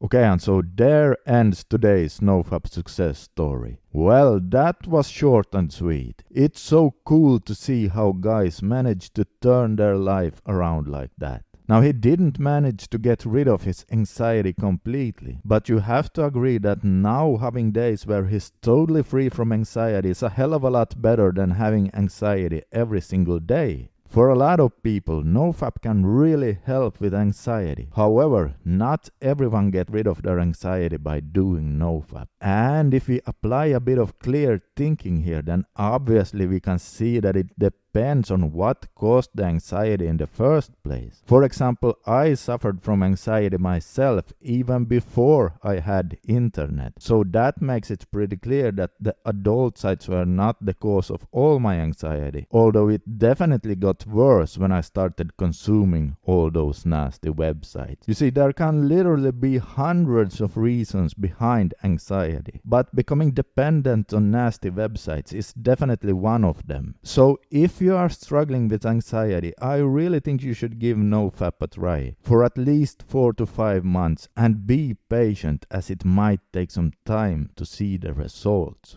Welcome to another interesting success story. As you guys know, I have a playlist here on my YouTube channel where I share stories from different guys out there who have been successful. So after you have watched today's video, make sure to check out the other stories as well to keep you inspired. There will be a link to the playlist in the comment section below. And so, let today's story begin.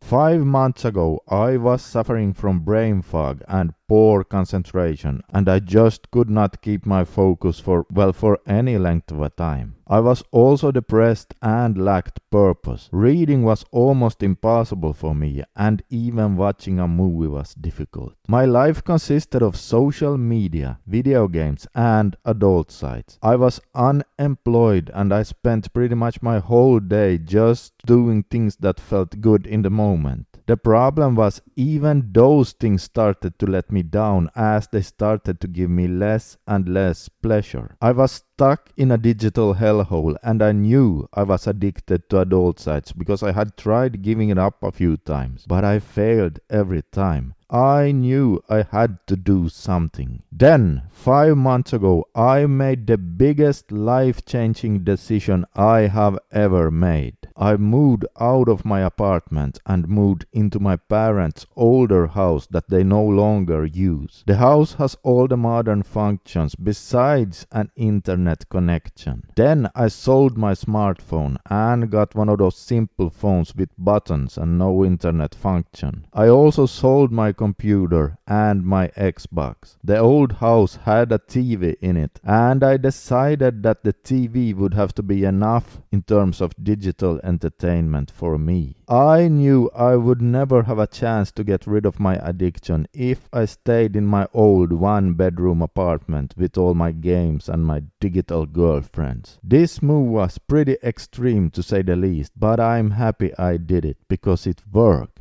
So here I was, in a house without a computer, no smartphone, and I was not connected to the internet in any way. The first 3 weeks were horrible, and after just a few days I started thinking about giving up and moving back. But I didn't, and as there was really nothing else to do, I slowly started to come up with a new daily routine that was unlike anything else I had had. Every day I went out to the shed and made some firewood. After that I went for a walk in the woods, and during my walk I also went shopping for some food at a store just outside of town. I then went home and built a fire in the fireplace and made dinner for myself. I basically just did some physical work outside, took a lot of long walks. I learned to cook all kinds of different foods. Then in the evenings I either watched TV or read books in front of the fireplace. It has now been 5 months and I have never felt better in my whole life. Depression 100% gone. Brain fog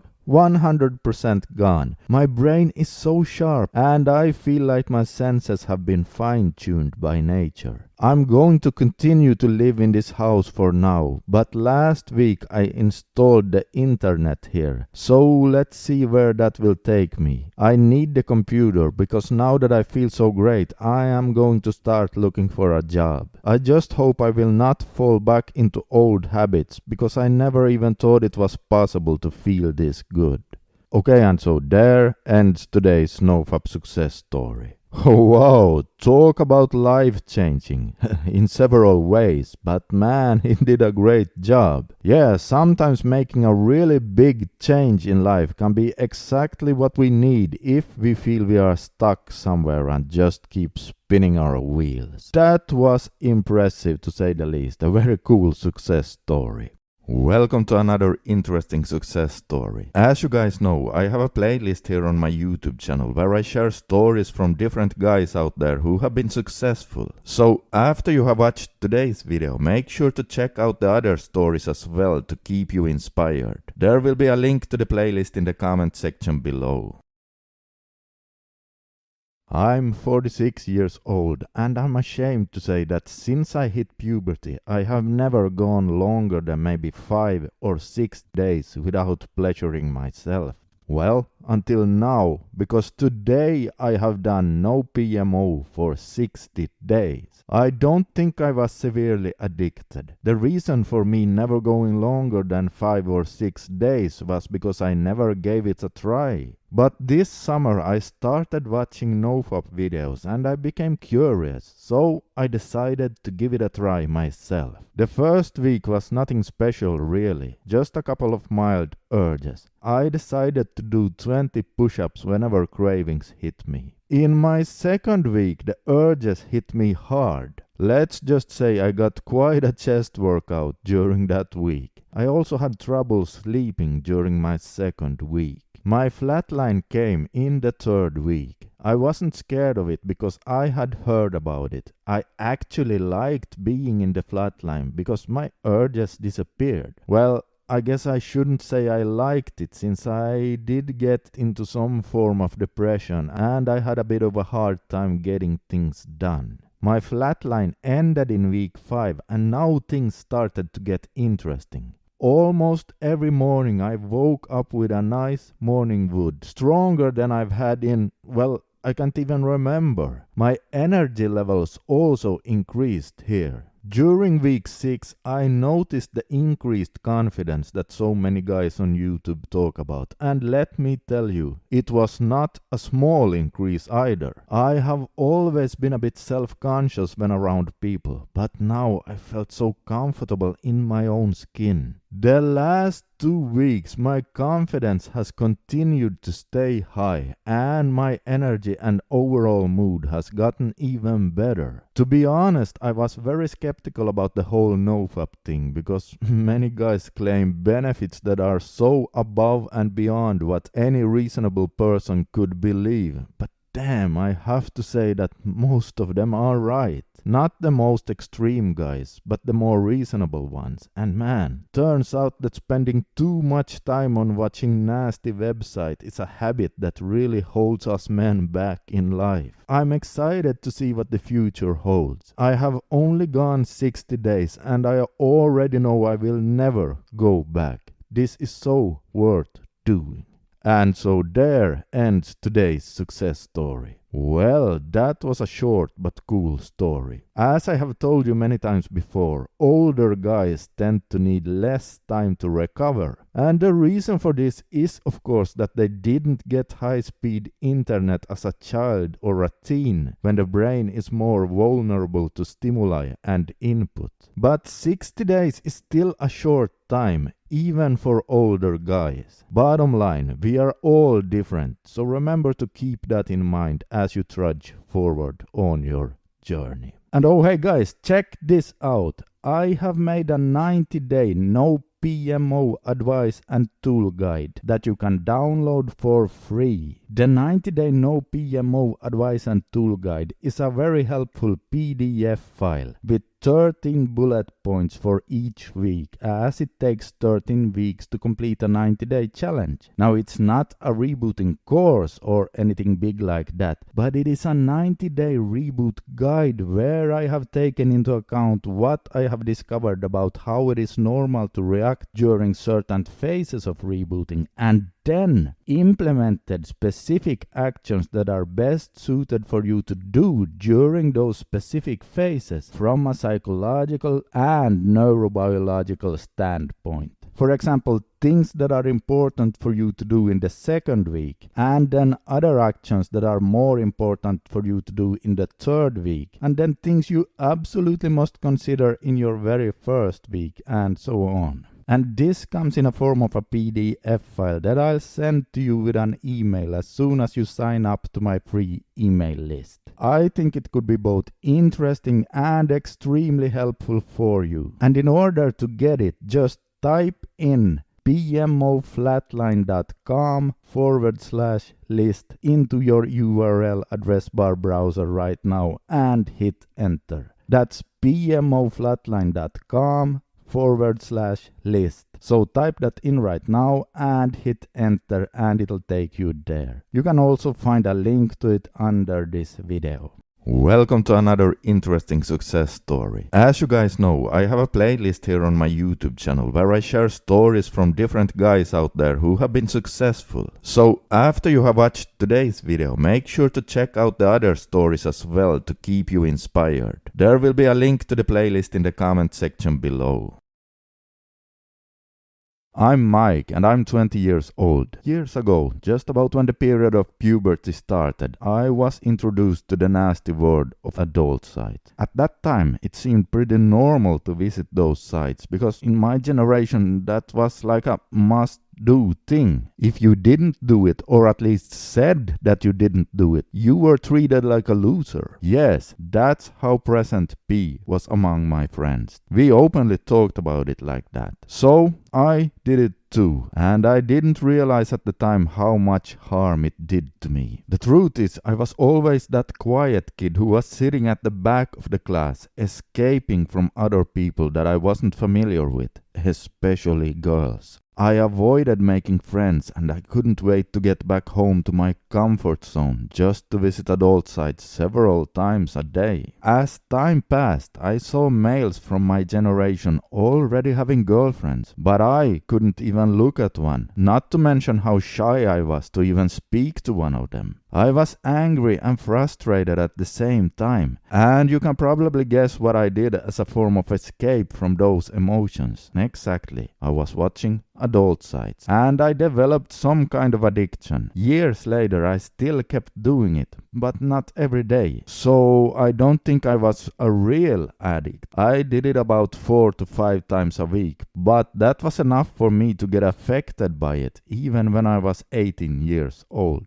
During all those years, I didn't realize what I was doing wrong. I had lack of self-esteem, motivation and drive. I was socially awkward and I struggled very much with anxiety, which often led me to depression. I was desperate and I thought I was doomed to be. So I started to accept that, well, I was who I was, not realizing I could change my life. At the start of 2020, bad things happened in my life, which led me to even worse depression. I knew it was time to change something, but I didn't know what. In the summer of 2020, I discovered NoFap and I heard about benefits guys have reported. So I decided to give it a try, thinking that maybe it was the adult sites that were making me like this. On my third day, I already noticed a lack of guilt. At day 4, I felt that I had way more energy. After the first week was done, I was suddenly inspired to start working out. In the second week, I started to experience more willpower and motivation. Just when 30 days had passed, I felt that I had better control over my anxiety and also saw that I started to attract girls. I noticed that I had more confidence and self-esteem. My eye contact was now steady and I became more extroverted around people. Today I can literally talk to anyone. Also, my workout finally started to pay off due to increased testosterone and willpower. Although it was a 7-month-long and tough road full of relapses, flatlines and depression, I don't regret going on it because it changed my life from the roots. I am finally free from that slavery. Today I'm almost 4 months in on retention/NoFap, and I have to say that going on it was one of the best decisions of my life. It is important to never give up, no matter what. Well, I want to say thank you so much to the subscriber who sent me this story. Notice how he said that after 1 week he started to get inspired to work out. This is something that is very common, and I really see NoFap as a keystone habit that more often than not leads to other good habits as well. And, of course, the better functioning dopamine system we get when we cut out adult sites helps with that too. Thank you again, and a big congratulations to you. And if some of you listening right now also want to share your story, feel free to send me an email. You can find the address under the video. Also, if you want my free 90-day no PMO guide, you can find a link to it under this video. Just click the link where it says guide and sign up to my email list, and you'll get it as an email right to your inbox. Scandinavian Bob here, hi. Welcome to another interesting success story. This one comes from a subscriber who emailed me the story, and instead of using his real name, we decided to refer to him as a 28-year-old male. So let's jump in right away.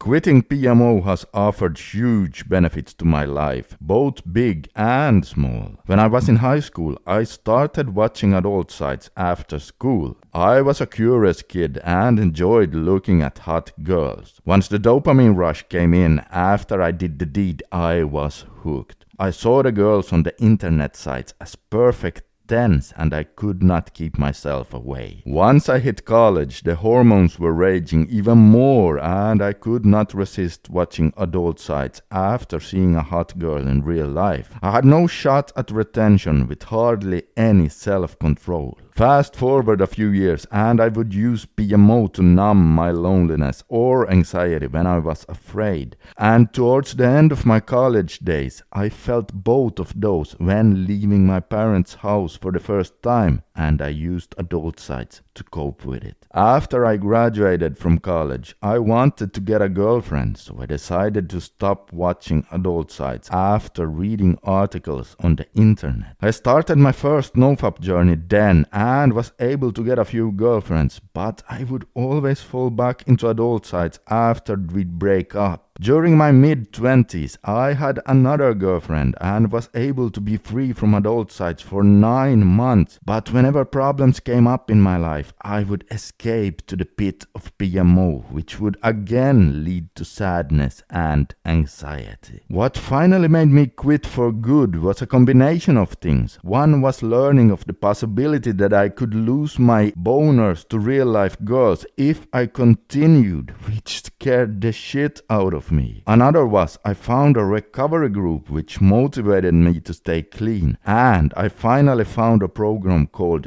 Dopamine Discipline, which gave me the tools to beat this for good. It took me about 120 to 150 days to fully recover from this addiction. The first month was brutal. I had a massive flatline, came out of it, and then had another one after 90 days. Luckily, it was only a week or two. I had massive withdrawals, which included my legs shaking and feeling sick. I was dating during this time, coffee dates and hangouts, which helped. I also had a personal counselor, a recovery group, Dopamine Discipline, and used Scandinavian Bob's website PMO Flatline to help me learn as much as I could. The changes I've seen from quitting adult sites have ranged from subtle to amazing. I'd say that my happiness and positivity are the most noticeable. I'm just more content where I am at, but at the same time I have a huge drive to meet people, accomplish goals and stay disciplined. I have also completely obliterated my anxiety. I used to worry about everything and now it only comes up every so often. I can't describe how thankful I am for that. Connecting to people has never been easier. Talking and making solid points is a breeze. In the bedroom things are great, and I've never been healthier mentally. To anyone who is watching this video, I want you to know there is immense hope to recover from this addiction. If you don't give up and use every option you have, you will get over this addiction. One of the greatest things for me is that I no longer feel stuck in life. Now I'm able to move on in my life, to focus on things that truly matter, such as growing my investments, working out, and having a solid social life. I have to thank Scandinavian Bob for being an amazing resource in my recovery. Without his website and coaching, I would not have had the assurance and knowledge I needed to continue on the path.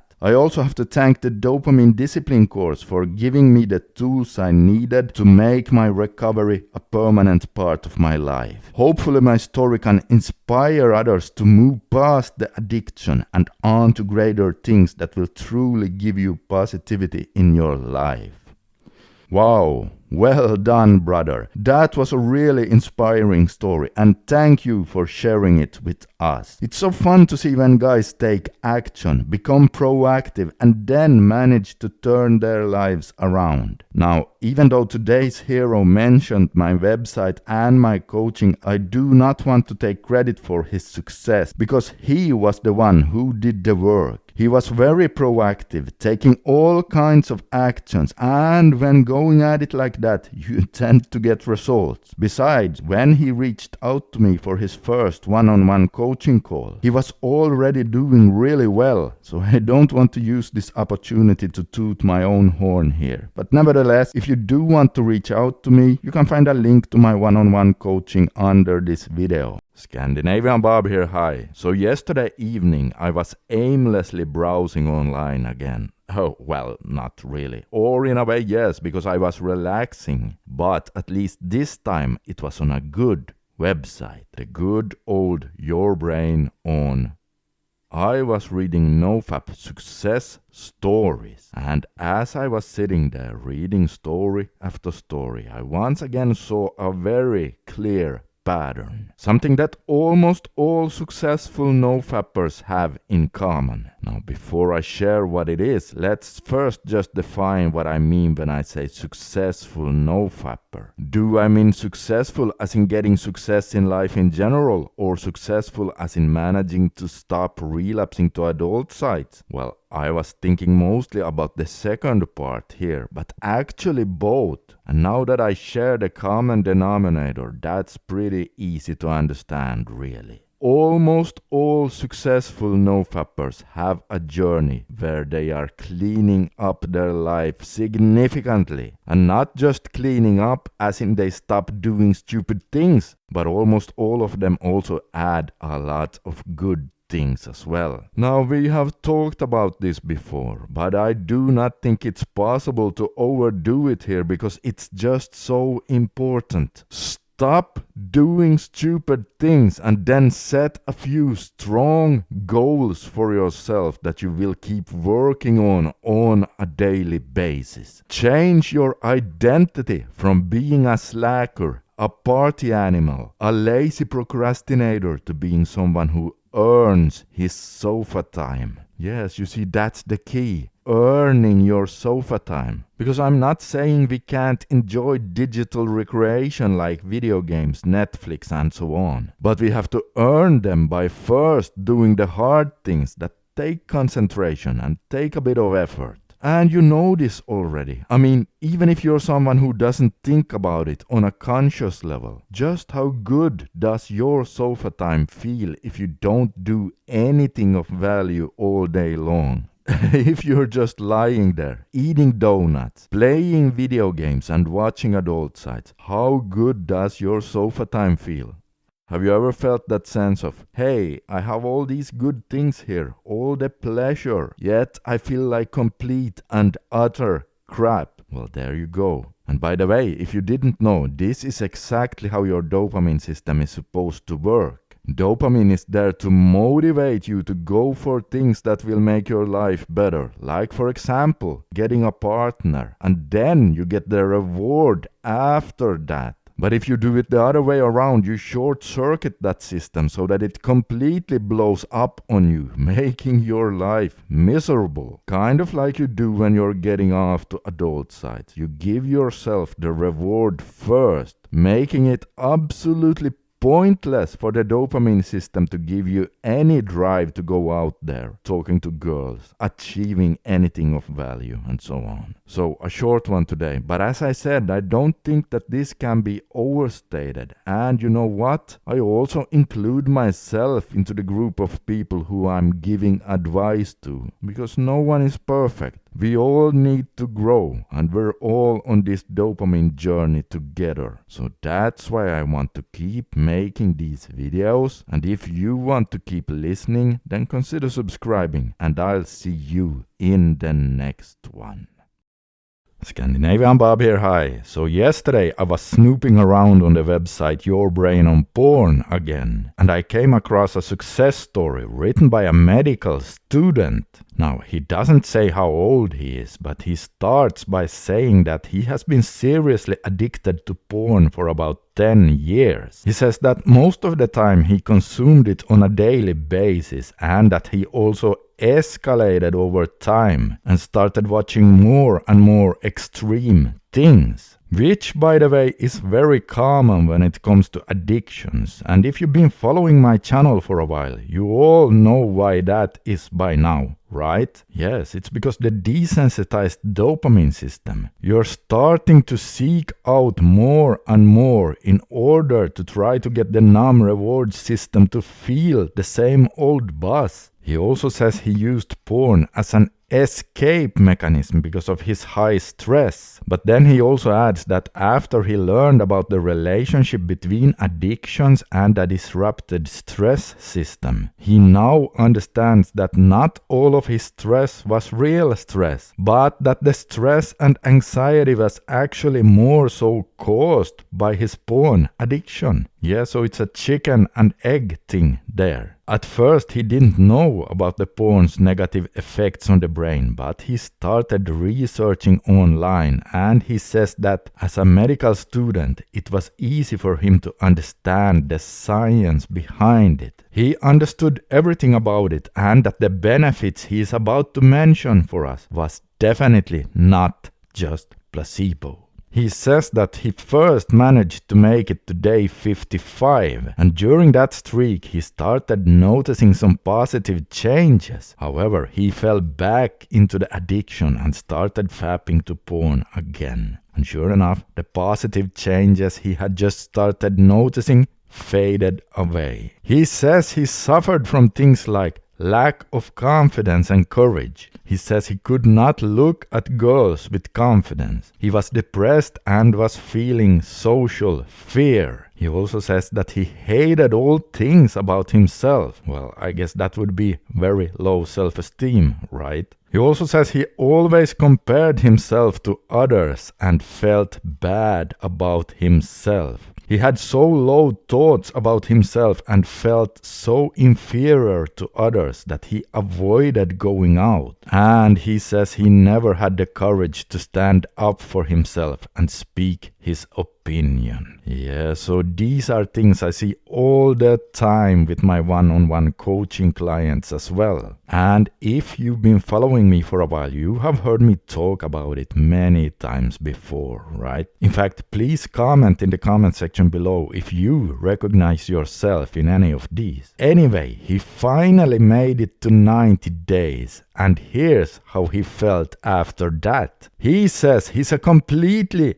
changed person. He now has a much higher baseline level of happiness. Well, no wonder, because when you manage to go long enough, your dopamine baseline levels return to normal, healthy levels again. He also says that he is full of confidence now, and he feels so emotionally stable. He no longer hates himself. In fact, he says he now respects himself and that he actually likes himself. And he also says that he can literally feel how girls are attracted to him. But the best of all, he says, is the mental clarity he has and the peace of mind he's got. He says he no longer has disturbing thoughts about what others may or may not think about him. Negative comments no longer even affect his mood. He's become socially active, and he says his confidence is high. Wow, now what a difference from the socially anxious and negative mindset he had before he gave up porn. In his success story post, he also says that he has a lot to say about the science behind porn addiction now, and how NoFap is not just placebo, but he thought that he'd just share his benefits instead, as you can already find a lot of porn addiction articles online. And so yeah, he's right about that. You can find a lot of them, for example, on Your Brain on Porn, which is also where I found his success story, as I already told you. Anyway, I thought I'd share this with you, and hopefully it inspires you to keep going on your journey. And again, please comment in the comment section below if you recognize yourself in any of this. I can say that I myself most certainly felt a lot of that in the midst of my own addiction. Scandinavian Bob here, hi. So yesterday I was reading success stories over at the site Your Brain on Porn, and now I'm going to share bits and pieces from a story of a 28-year-old male who says he is sexually insecure, has low libido, some erection problems, severe mood swings, have low energy and motivation to do anything. He also says that he is socially awkward and that some of his friends says that he comes off as creepy. Yeah, so those are some problems no one of us would like to have. That's understandable, right? So he did some research on what the effects of frequent fapping to porn could be, because he says he's been fapping to porn almost on a daily basis since he was 13 years of age. And after researching, then he decides to cut it out. So he sets 60 days as his first goal for himself, and then he starts his journey. When he gets to day 20, he says, quote, 20 days today, and yesterday was really bad. This morning I had an especially strong urge to fap, and the mental fantasies came. Work was especially difficult today. There was just way too much brain fog, and I had a hard time concentrating. At that point, I knew it was the lack of dopamine, because the brain felt like I was drunk or hungover. He continues by saying, I felt like people thought I was going insane or that I was losing control of my mind. It was so hard to connect with people. And a little further down he says, the worst part of this is the symptom where I feel like I'm going crazy. All of the emotional pain and insecurities are coming up. I didn't really expect to have childhood traumas and unmet needs pop up into my mind. I realized that part of the reason why I turned to porn was so I wouldn't get rejected and hurt by women, because it was so painful during childhood to not get affection. Unquote. Yes, and so this is quite normal, by the way, to turn to online porn because we are scared of rejection. But still, we feel that we need that connection, of course. Because remember, all those hot babes online do not reject you, and they are always there for you. And so a bit later, he continues by saying, quote, I was also always comfortable being alone. But today, when I was going to pick a place to eat at for dinner, I was self-conscious about picking a place where people could see me eat alone. This never used to bother me, but maybe I'm just lonely. During this dinner, I started to get sad, depressed, and started to tear up for no reason. I tried to hide it in public, but at that point I did not care. Unquote. But then things started to turn around for him, because already on day 25 he says, quote, yesterday was amazing. I have read from others that around these days it's normal to feel great, and I can vouch for that personally. I felt so confident, attractive, full of libido, and on top of the world, and so on. Unquote. And he continues, Quote, I'm hitting the weights at the gym a lot harder and I'm noticing increased muscle mass. I am an ectomorph, mesomorph, but still close to a hard gainer. So this is amazing to me. This is definitely more motivation to keep at the 2-month goal now. And I'm talking to one female coworker right now. She came over last night, but there was no physical contact. I find her sexually attractive, but I wouldn't date her seriously. And I told myself I would not pursue any sexual contact with women unless I would want to date them seriously.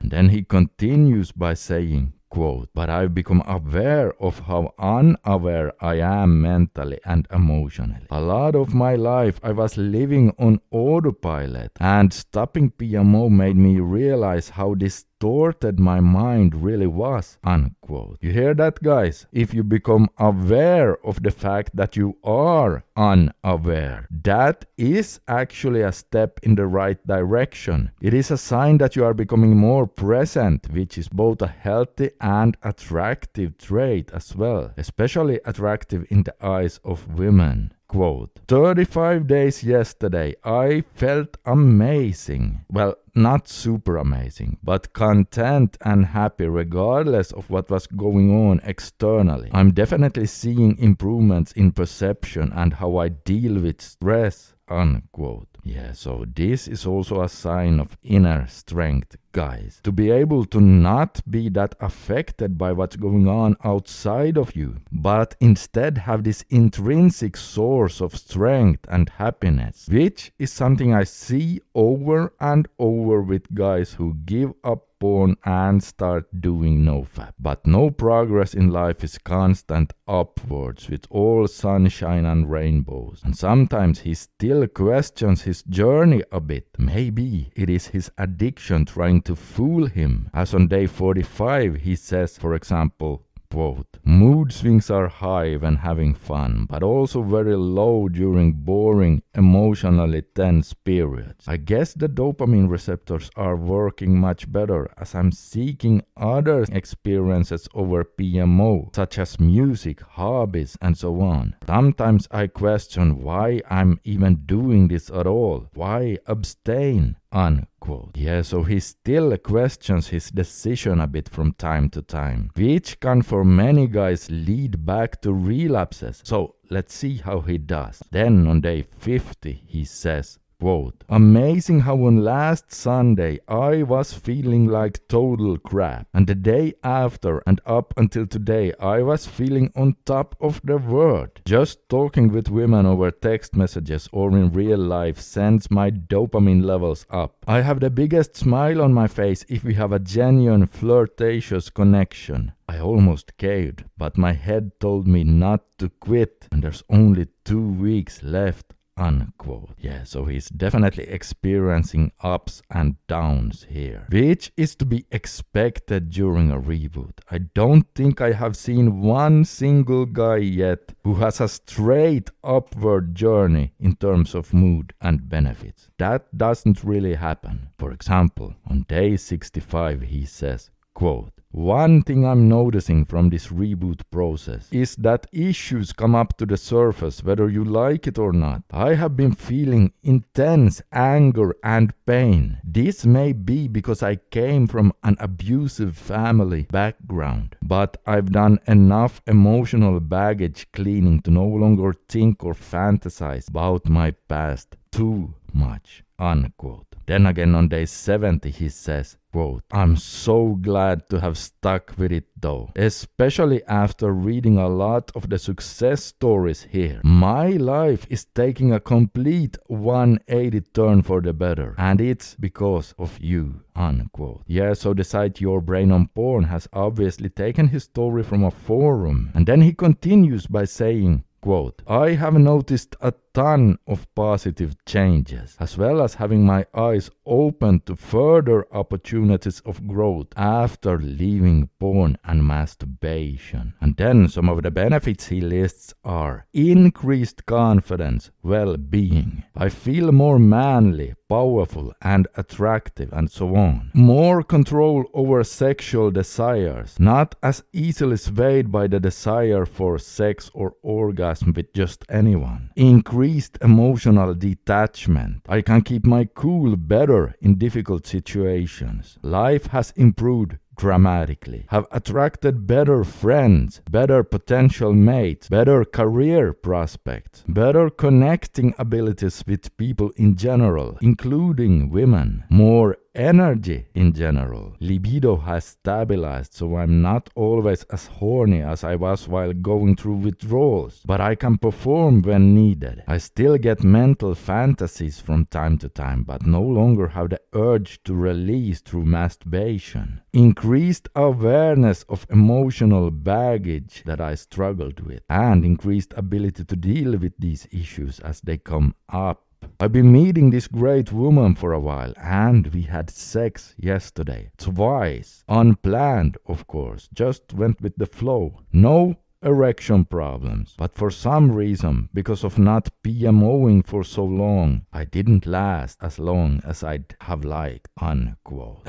Yeah, that's only natural if you haven't busted for a long time. In fact, it is a good sign that you are no longer that desensitized. And don't worry, the premature thing there won't be an issue going forward if you start having regular sex with this woman. He ends by saying, quote, I'm so happy that I finally dropped the porn habit that has caused me so much guilt, mood swings and fatigue over the years, unquote. Yeah, so even though he only set a 60-day goal for himself, it looks like he decided to stay on a porn-free path going forward, which is not that strange really, given all the benefits he started experiencing. So I hope he continued staying on the porn-free road after writing his success story. I'm sure he did, and I'm also sure he continued to see more and more benefits further down the road as well, because I have to say, 70 days is still pretty early into a PMO reboot. Many people will have to keep going a bit longer than that before they start seeing the strongest benefits, especially if they are heavily addicted to porn, which I don't know if he was, but I'm just saying. Alright, that was a cool little story, right? And if you would like to see more of these, then by all means consider subscribing and turn the bell notification to get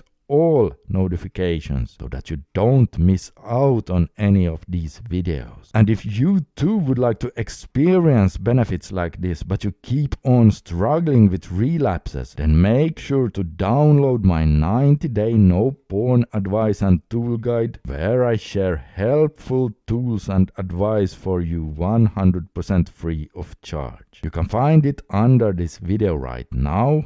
Just click on that and you can grab it there, 100% free. This is Scandinavian Bob signing out for today. Consider subscribing for more NoFap content, and together we will continue walking this amazing journey, the path of being a dopamine-focused warrior. Scandinavian Bob here, hi. It has been requested that I start posting more success stories, and I think that's a good idea because, well, I know myself found them very inspiring and motivating back when I was rebooting myself. So yes, I will start posting more of these, so make sure to subscribe to help with your motivation. Now, yesterday we talked about withdrawals after quitting nasty websites, and today I'm going to share a success story from a guy who experienced less withdrawal symptoms during his second attempt. In other words, what I'm about to share with you is not his first streak. So keep that in mind if you want to compare yourself with him, which is something you shouldn't be doing anyway, since we are all so unique. But I know most of you will still do it, so that's why I'm pointing it out. But it's definitely true that our second, third or fourth or whatever attempt can look very different from our first attempt. Okay, so here starts the story. Day 1 to 3. Feeling spent but very motivated. The only way to go is up. There's no wasted energy deciding where to go. Day 3 to 5. Some urges to sabotage the streak, but still a steady feeling that I'm on the right track. Some very noticeable withdrawal symptoms, social anxiety, heavier brain fog, tired but wired, some heavy sweating at night. Day 6 to 8. Intense withdrawals set in. However, these withdrawals were nothing compared to the withdrawals I had during my previous streaks. Withdrawals experienced during this time were not wanting to get out of bed, confusion and the inability to execute tasks or plan, constant anxiety, depressed mood, muscle tension in areas most associated with stress in the body, head, neck, trapezius, behind shoulder blades, abs and hamstrings, not caring about appearance, monotone voice. Day 9 to 30.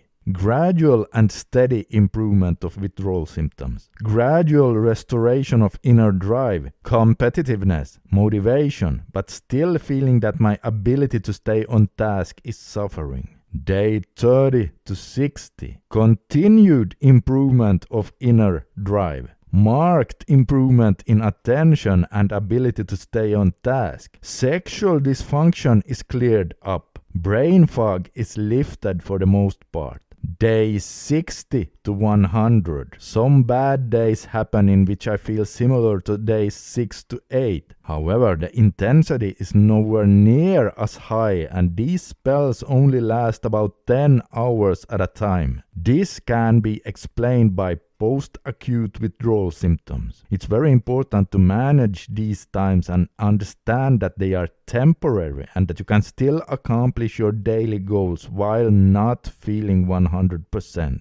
Yeah, kind of reminds me of what we were talking about yesterday. Anyway, he continues by listing some benefits he noticed, and here they are. Cognition is definitely improving. Memory is improving. Verbal fluency is improving. The word seems more opened up. Posture is improved. Voice has improved, probably due to less body tension, better breathing and better posture. Social anxiety and shame are for the most part gone. As far as attraction goes, there is a clear marked increase, probably 2 to 4 times higher, and I believe this is due to the restoration of your inner drive and resorted energy from not burning yourself out every night. PMO puts a physical stress on not only the mind but also the body. It's almost like having the flu every single day of your life. Even for us guys, if we take a beautiful girl and imagine she has the flu and doesn't take care about herself anymore, our attraction to her will clearly drop. This is what happens to us when we are stuck in a PMO cycle. The main benefit though is that I feel fully present in the world now. When you have any addiction, especially an addiction where you're looking at a flat screen all day long, the real world sort of feels like you are looking at it through a cheap Google cardboard knockoff. I no longer feel that way, and now that I'm out of it, I realize what a horrible way to live that is. This alone is worth doing NoFap. Okay, so he had some interesting thoughts there to share. And I just loved the part where he said that when you are addicted, it's like the real world feels like you are looking at it through a cheap Google cardboard knockoff. Because that's what desensitization can feel like. Believe me, I felt it myself. Scandinavian Bob here, hi. It's time for another impressive success story, and before I start today, I just want you to know I am not saying you should copy the approach this guy took, although it is possible if you want, but I want you all to pay attention to his mindset and his determination, because as you will soon discover, those are two traits that every one of us can learn from this guy. Alright, so let the story begin. Quote, yesterday I reached the 5,000 day mark from my last porn relapse. That was almost 14 years ago. I'm not posting this to brag. I'm posting this to try to help anyone who might currently be struggling with porn. Don't ever give up. With the right motivation and the right amount of effort, you can and will overcome porn. And life without porn is worth the effort required. Life is beautiful again. Life is enjoyable again. Yeah, guys, I just want to quickly step in here and tell you to pay attention to those words, because you have probably heard me say that childlike excitement for life. And there's a reason for that, because I think that is one of the most beautiful things that happens to guys who stop blasting their dopamine system with all that super stimulating porn. That they stop being numb to life. So this is why I often say you regain your childlike excitement for life. Okay, so he continues, quote, the guilt and images of the past have all vanished. How did I do it? Answer, hard, uncomfortable, inconvenient work. I attended 2 separate 12-step groups, saw 2 therapists, told 3 people who were close to me, who held me accountable, and went without the internet in my home for 1 year. Some might consider these extreme measures. I tried everything else, and this combination was the only way I found deliverance. It was embarrassing having to tell my deepest, darkest secrets to those people. It cost me a lot of money to go to therapy. It was more than inconvenient going to the library in order to use the internet while I was trying to get my master's degree. I gave up my free time to go to recovery meetings. I had to humble myself and admit over and over that I needed help. I had to learn how to be an honest person and no longer live a secret life. So why would anyone put themselves through all of this? Because I had finally had enough of porn. It was impacting my relationships and it ruined my self-esteem. I finally determined that I was willing to do whatever was necessary. It was hard work. You are worth every effort. If you feel stuck, switch things up. Disclose your addiction to real people. Join support groups. Recovery is all about relationships. To stop living a life of isolation and open up to those around you. You can do it with the right amount of effort. Never give up. Someday you can look back and be glad you chose freedom. Unquote. Okay, guys, I just have to say I tip my hat to this guy. He literally got rid of the internet for a full year while he was working on his master's degree.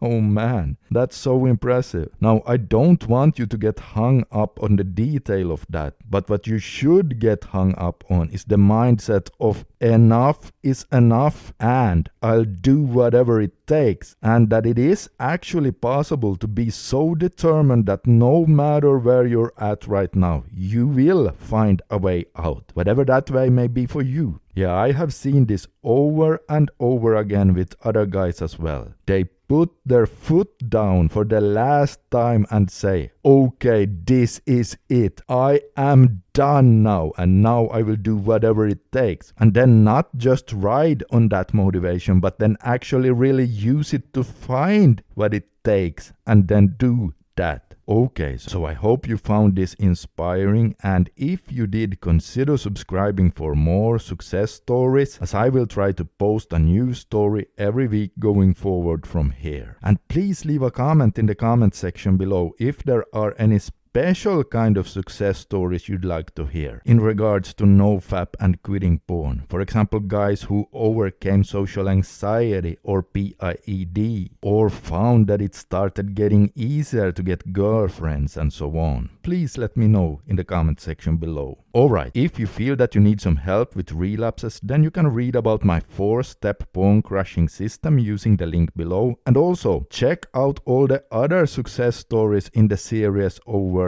here. Today we have a very interesting story from a guy who first was able to reboot and fix himself, but then he fell back to his old habits. But then he rebooted one more time and saw a lot of amazing benefits. And you want to make sure to stay with me all the way to the end here, because in the second half he will also share some NoFap advice for you all. Okay, so let today's success story begin. Quote, so last year around the same time I got to 90 days and honestly thought to myself, I'm cured, time to have sex. Well, not only did I pursue hookup apps, I began watching porn again and fell back right into my old habits. This time I see NoFap as more of a lifestyle practice, and while I may still count days, I'm not as attached to them when I know I made a lifelong change. Unquote. Okay, so here I just quickly want to jump in and say that this is a pretty common phenomenon. While there is nothing wrong with real sex in real life, we still have to be mindful of what our intention behind it is and a bit careful so we don't start trading one addiction for another. And also we can see where the intention is coming from sometimes if we fall back into our old habits. Okay, so if it wasn't clear to you all, he has now then reached 90 days a second time around, and here comes his benefits. Quote, the changes themselves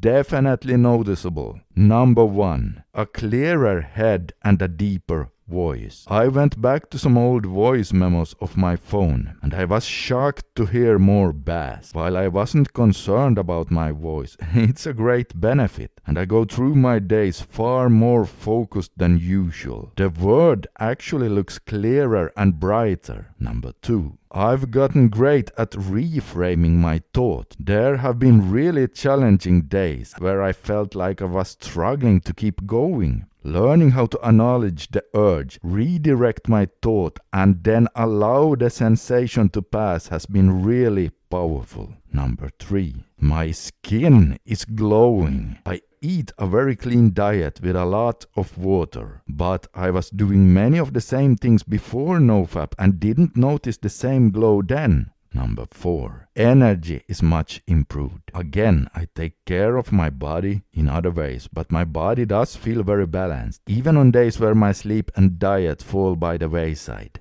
Now that I'm not fapping and throwing my testosterone levels out of whack, I just feel more confident. Number 5, I also have been getting asked out a lot lately. The confidence appears to have had an effect on people. Although I haven't taken any of those offers, I've never been approached this much in my life. Now for the advice. Number 1, finding your why. My first go around, I didn't have a strong reason for starting. I did it to get to day 90 and then jumped ship. Having a true purpose and a vision for my life and my body keeps me going. Whenever I'm unsure, I revisit the reasons for taking this journey. It's a strategy I've applied to other areas of my life as well. Once you truly and deeply decide to do this, nothing can stop you. Number 2, sleep.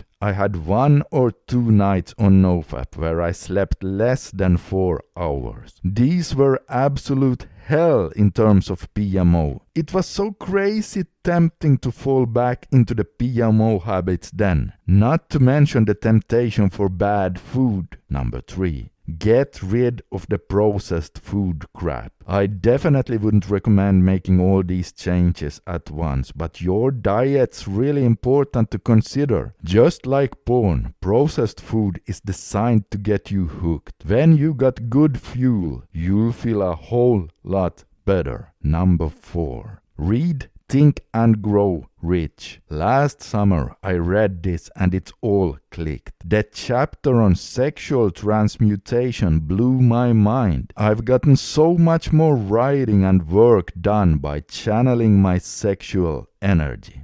Number 5, scroll less. Media is taking over our lives. Netflix, Twitter, Instagram, and it goes on and on and on. I still use these platforms, but very carefully. It's easy to find a triggering image and then go down the rabbit hole. If you feel stuck or hopeless or maybe struggle with it, I get that. The game changer for me was developing a clear vision of the person I want to be and then working towards that every single day. Unquote. Okay, so there ends today's story. I really like this guy's story because he said so many wise things there. I'm not even going to repeat them all, but instead I think you should watch it one more time and really take it in. But one thing I just cannot stay away from commenting on is the last sentence here. Quote, the game changer for me was developing a clear vision of the person I want to be and then working towards that every single day. Unquote. Yes, I really wish everyone should understand how powerful that one is. And this is exactly the identity thing I have been talking about so many times in my videos before. I would also like to comment on the deeper voice thing because I know exactly how that happens, but I don't want to hijack his story here, so I don't want to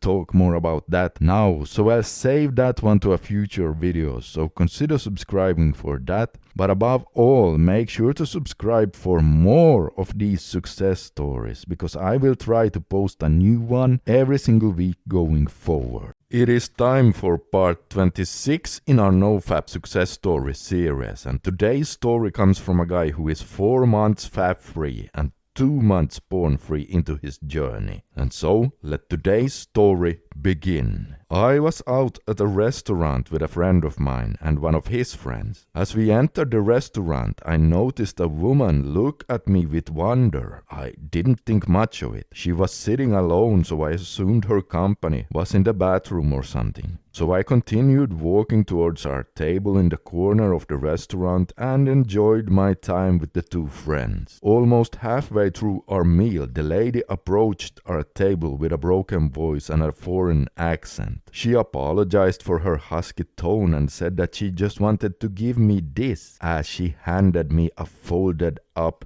note. I asked, "Who is this from?" And she replied, "Me." I was stunned. Before I could even register what had just happened, she walked away. She was alone in the end. Both my friends looked at me with surprise too. In fact, my friend is more of a ladies' man than me.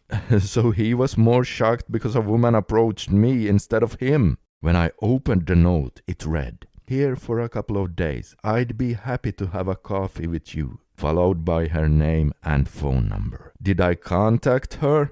You bet your fapping ass I did. She was only here for 2 days, so time was of the essence. Later that night, we met at midnight and hung out. She was a classy lady from Europe, and when I asked her why she approached me, she said, "There was this energy about you."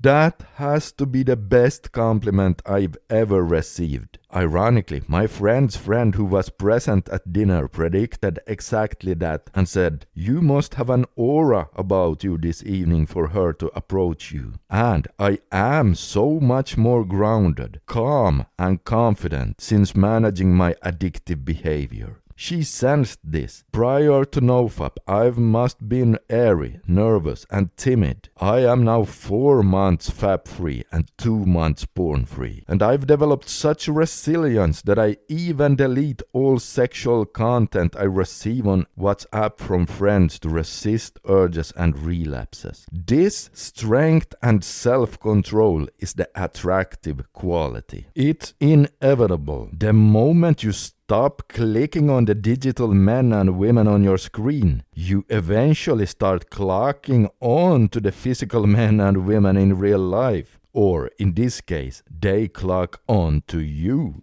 Oh wow, now I just love hearing about things like this because, well, say what you want, but I don't think anyone can deny that even if not searching for it, it sure feels good to get validation, in whatever form it comes. And the energy thing that the woman said she felt is something we hear about over and over again from guys doing NoFap. Okay, and so on another place, he lists some other benefits he has experienced, and they are, Quote, time. Before. How long is this video clip? Time felt like I was slipping away, click after click, fap after fap. After. How long do I have left to live? Time actually has purpose now. It's a calculation for opportunities. Energy. Before. Eat, sleep, fap, repeat. With every decision to fap, my energy spiked. The urge of excitement kicked in, only to last a short while, until it plunged. Then I felt ashamed, sluggish, and depressed. After, NoFap will give you energy long term. Although it's gradual, I'm more enthusiastic about doing things such as working out, socializing, or running errands. Life begins to feel more varied and less repetitive. Sleep. Before, I had random bouts of insomnia. After, the days of insomnia are gone. Anxiety. Before, whether it was situational or random, my breathing sometimes felt like it was irregular. My social anxiety was unpredictable, and I would avoid so many situations. I even had a slight stutter when speaking, and I didn't project my voice confidently. After, I feel less anxious. That's right, less, not zero. It's impossible not to feel anxiety or fear. It's a part of being human. However, now it's more manageable and explainable. I feel anxious for good reasons, such as pushing myself to get out of my comfort zone with public speaking or attempting to hold the attention in a group conversation. I feel anxious for the right reasons, and it's on a small scale which I can override rather than have it override me. Confidence. Before, I was just a body sitting in front of a laptop screen. I lacked confidence because I wasn't worth it. After, knowing that I overcame a week, a month, and longer is enough to give me confidence. Knowing that I'm in control of my life and habits rather than it having control of me fills me with pride. Self-esteem has increased, and I'm learning about who I am and who I want to be. I can look in the mirror comfortably. I can stand my ground and have people look at me because I'm okay with who I am now. This is easily one of the best benefits. Self-respect and self-worth. Freedom. Porn will imprison you unless you escape and never look back. Escaping is extremely testing, but it's worth every moment of freedom that you get rewarded with. Unquote. Alright, that's it for today's video. Consider subscribing for more interesting stories, because hearing other people's success sure helps motivate us to keep going. And if you haven't already, make sure to download my 90-day no porn advice and tool guide using the link below. Scandinavian Bob here, hi. It is time for story number 27 in our NoFap success story series. And today's story comes from a 24-year-old medical student who has been fapping to porn since he was 14, and now, well, let's just jump in and start the story. Quote, social anxiety and low confidence was my whole life. I got into PMO at age 14, multiple times every day up until age 20. At age 20, I stumbled upon NoFap for the first time, and I had a streak of 45 days. Got terrible anxiety the whole time, but I did feel more energy. But I gave up and life continued to be bland and boring. Unquote. Okay, so he did experience a 45-day streak there in the beginning, and says he did feel more energy, but his anxiety got worse. Yeah, in the beginning of a reboot, that is very common due to withdrawals, but as he says, he gave up on NoFap then. So let's see what happens to him next. Quote, continued to PMO for several years. Failed getting into medical school 2 years in a row. In 2015, I decided it was time for a change and kept a streak of countless days. I got my first girlfriend and had a huge social network. And I got accepted into medical school. The interview was a joke. Ended up breaking up with the girl due to distance, mutually, unquote. Okay, so after this streak with, as he puts it, countless of days, he saw a bit more success, got a girlfriend and got accepted into medical school. Let's see what happens next. Quote, fast forward to summer 2015. The closest person in my life was diagnosed with terminal cancer. I spent the summer looking after them and I think due to depression got back into PMO. Family member passed away in September. Depression continued. My first year of medical school absolutely sucked. I was PMOing the whole time. I had no drive for anything, didn't attend class. I had absolutely no girl interactions and my social network is quite weak. Took a month-long vacation after first year and totally gave up on PMO while there. People don't even recognize me now due to how extroverted I am, and I feel amazing. This stuff works if you have a serious problem like I did. Don't let people brainwash you into thinking it's 100% placebo. People here may overhype it, but it is undeniable. Been experimenting with NoFap for over 4 years and now I am here to stay. Never turning back and giving up my life to it again. There will be lows, especially during times of loneliness and grief, but we can't let it destroy us forever. Unquote.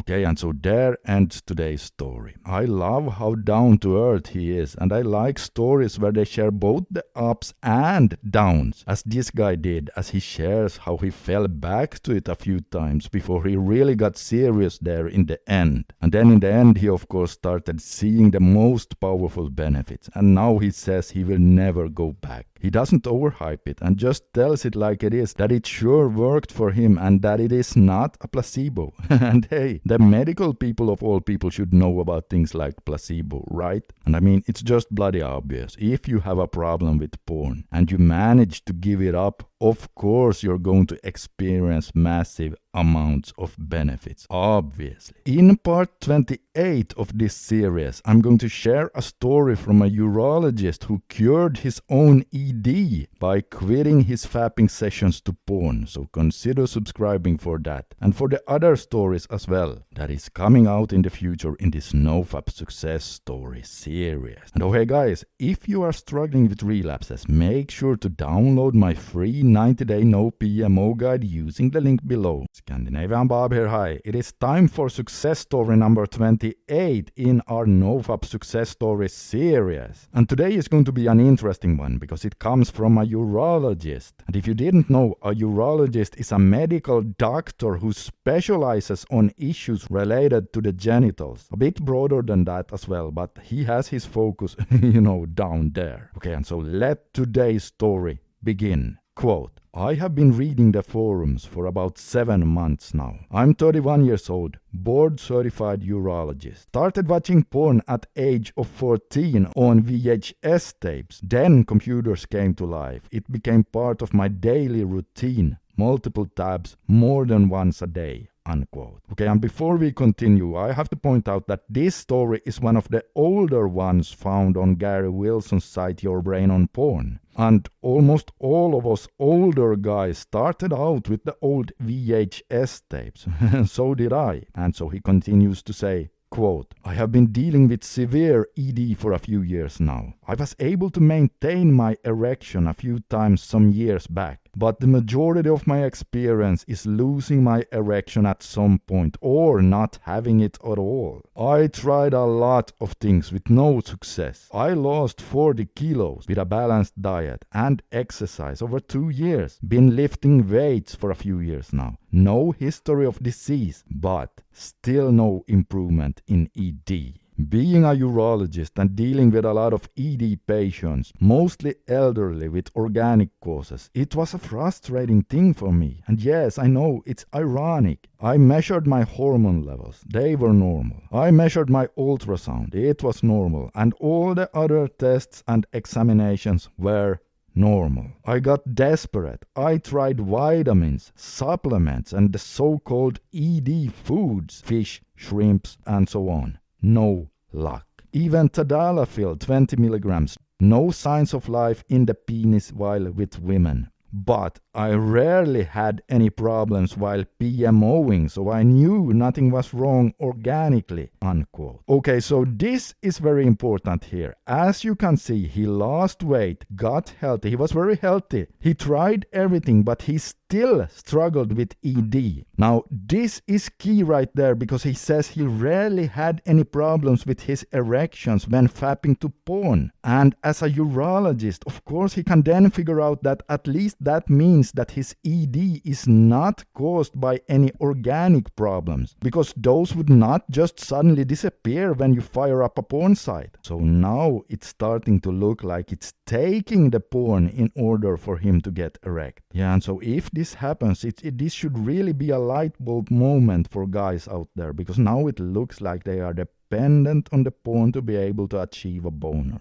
Okay, and he continues by saying, quote, "Before I found this site, I met a new girl, went out a couple of times and I invited her over. We fooled around for an hour or so while I was on ED drugs and still nothing at all. I started researching medical articles and I found porn-induced ED. I researched it extensively. I even discussed it with my senior professors at the hospital, since we do see an increasing number of young adult patients with the same problem in our clinic. They were not convinced and dismissed it as BS, but I was too desperate and decided to give it a serious try, since the science behind it made sense to me. I read a lot of forum posts and watched a lot of videos on YouTube." Unquote. Okay, so remember now that I told you that this is one of the oldest stories on Your Brain on Porn. So this means that at that time, PIED had not yet gained that much attention amongst professionals because it was such a new phenomenon. But today, more and more professionals are starting to recognize the problem. Obviously. Okay, so back to the story. Quote, "I deleted all my porn collection and quit cold turkey. My original plan was 90 days hard mode. The desire was intense for the first few days to masturbate, but I never really missed the porn. To be honest, I expected it to be harder, but after the first week, it was a breeze when I kept in mind the expected benefits. I had a day counting app which gave me a lot of incentive to stay on the challenge. After 54 days, while I didn't experience leakage, I got frustrated that I didn't have any wet dreams. So I decided to test if I could have an erection with thoughts alone, not to porn. The result was amazing. I never imagined I could get an erection with thoughts only. I ended up masturbating by accident. In retrospect, I wish I didn't do that. I didn't experience a chaser effect, and I completed 120 days of no porn, although I have masturbated a few times to thoughts. Again, never to porn. I also read an article about the benefits of pine bark extract and arginine in daily use, plus I decided to add zinc orotate. Hey, if it didn't help, it wouldn't hurt, right? A few days later, I went on a date with the same girl I dated 4 months ago. I still took tadalafil 20 milligrams as an insurance policy. I thought it might help with the rewire process, and the result was unexpected. The moment we held hands, I started to have an erection. I was very happy. I was able to orgasm 3 times in 2 to 3 hours with excellent erection. Unquote. Oh wow, yeah, talk about success there. And a few paragraphs further down he says, quote, "It has been 200 days now and things are looking good. I have not had any disappointment since then. I'm never getting back to porn and neither should anyone. It's really not worth it." Unquote. And a bit further down still he says, quote, "It was never my intention to post anything on this forum. Thank you everyone who posted their experience. It helped me getting through dark times. NoFap works." Unquote. Okay, and so there you guys have it. He did it. And if any one of you have been skeptical about this whole PIED thing, there you heard the words NoFap works. Straight from a professional urologist, a professional dick doctor. Think about that for a moment. As a professional, of course he tried the whole arsenal of things, but that didn't work. Nothing worked for him until he gave up the porn and rebooted. Then it started working for him. Scandinavian Bob here, hi. Today we are going to fuel our motivation and take a look at a couple of quotes from guys who are about 60 days into their NoFap journey. And we are going to do this because, well, it's a great thing to keep the positivity and the fighting spirit alive. So please stay with me to the end here because you do not want to miss these stories. Guy number 1 says, quote, I am 26 and have been addicted to PMO since the age of 14. I started with quote-unquote normal porn, but eventually desensitized to it and escalated to more shameful stuff and fetishes. Anyway, 60 days in and I already feel like a new person. I have experienced so many benefits that I cannot even list them all here. But below is an overview of what I have experienced so far. Weeks 3 to 4. More confidence and emotional stability. Less desire to waste excessive time browsing the internet and playing video games. Stronger and healthier attraction to women. Stronger, richer voice. Less social awkwardness. More desire to be around people. The fog seemed to lift off of my life. Day-to-day life began seeming more interesting. Week 5. Flatline started. No sex drive or sexual attraction to women. This actually helped me avoid PMO. Confidence dropped temporarily, but came back after a few days. Earlier benefits stayed.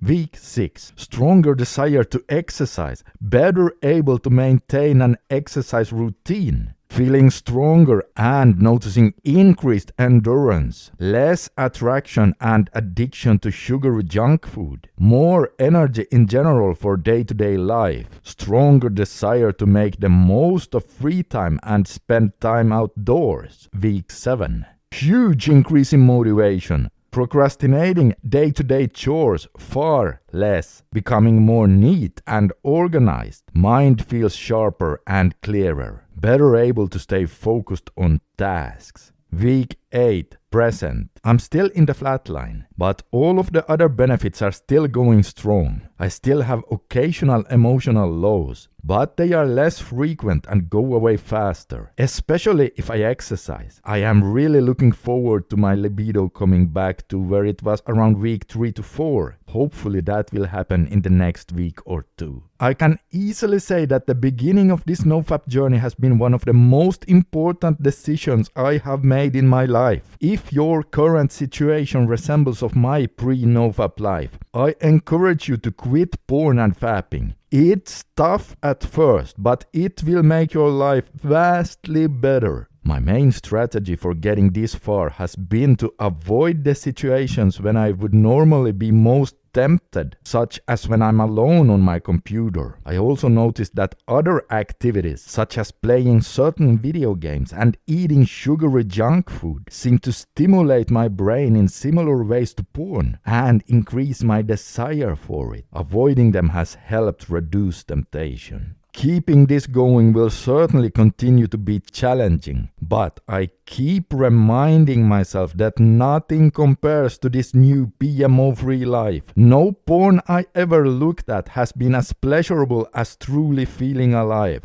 Here's to another 60 days, unquote. Okay, that's a short but very inspiring story, and you can also learn a lot from it. Notice how he says, I also noticed that other activities such as playing certain video games and eating sugary junk food seem to stimulate my brain in similar ways to porn and increase my desire for it? Well, this is what I have been talking about so many times in my videos before, and I personally used to call it waking the sleeping dopamine bear. It's a phenomenon where one cheap dopamine activity can suddenly increase the desire for another cheap dopamine activity, and thus make us relapse to porn, of course. And we can all have different things that trigger this, so the key here is to get to know yourself and your reboot. This is just one example why journaling is of immense value. Here's guy number 2, quote, "A little about myself. I'm 29 and I'm on my 60th day of the rebooting process. I've been to several psychologists and psychiatrists for the last 8 years. Have been diagnosed with depression, severe generalized social anxiety disorder, severe memory impairment, and a few others. Have been on several medications such as," and here he names a number of different medications which I'm not going to mention in this video, but they are, the typical anxiety and antidepressant drugs. And he continues, quote, "I dropped twice out of different colleges. I've been fired twice, gotten a DUI. I've done tons of weed to try to calm down my social anxiety. I got approached by quite a few women, I guess due to my looks and status, but they quickly flew away due to my incredible weirdness. I never quite understood women sexual-wise, and lately it has been getting worse and worse," unquote. And then after 60 days, he says,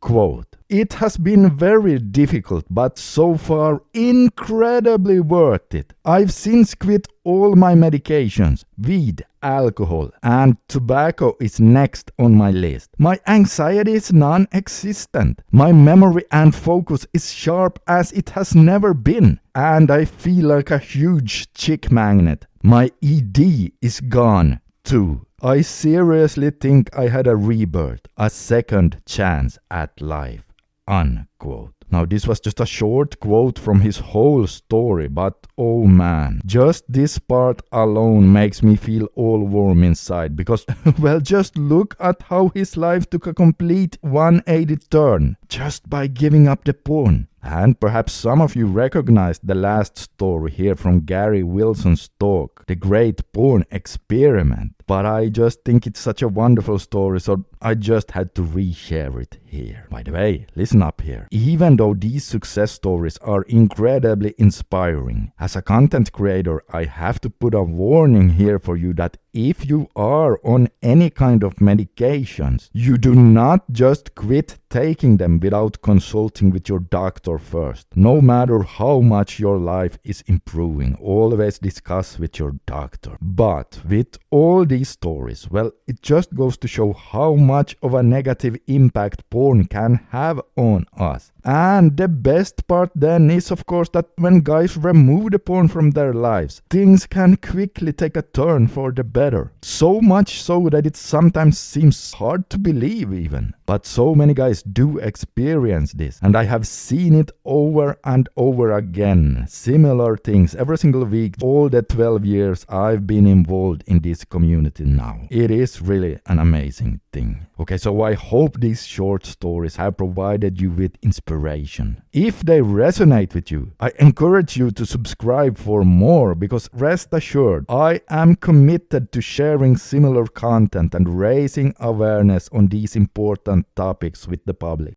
Welcome to success story number 30. Today we are going to take a look at a story from a guy who recently reached 30 days without porn. Now, as we know, 30 days is not that far into a journey, and that's what he himself says in the story as well, so he doesn't talk about any benefits here. But instead we are going to zoom in on how he did it. Because as most of you already know, the first 2 weeks are always the hardest part. So if you reach 30 days, you are doing something right. Quote, "Hey everyone, Today marks my 30th day on this streak. It's my 4th time reaching this number of days. Not bragging, just to be clear. Honestly, I don't even consider 30 days a success. If you're at 30 days and you think you're no longer an addict or that you've defeated the addiction, remember that many have reached 30 days, then relapsed again and again for the rest of their lives. It's just the first step towards success, not the final goal.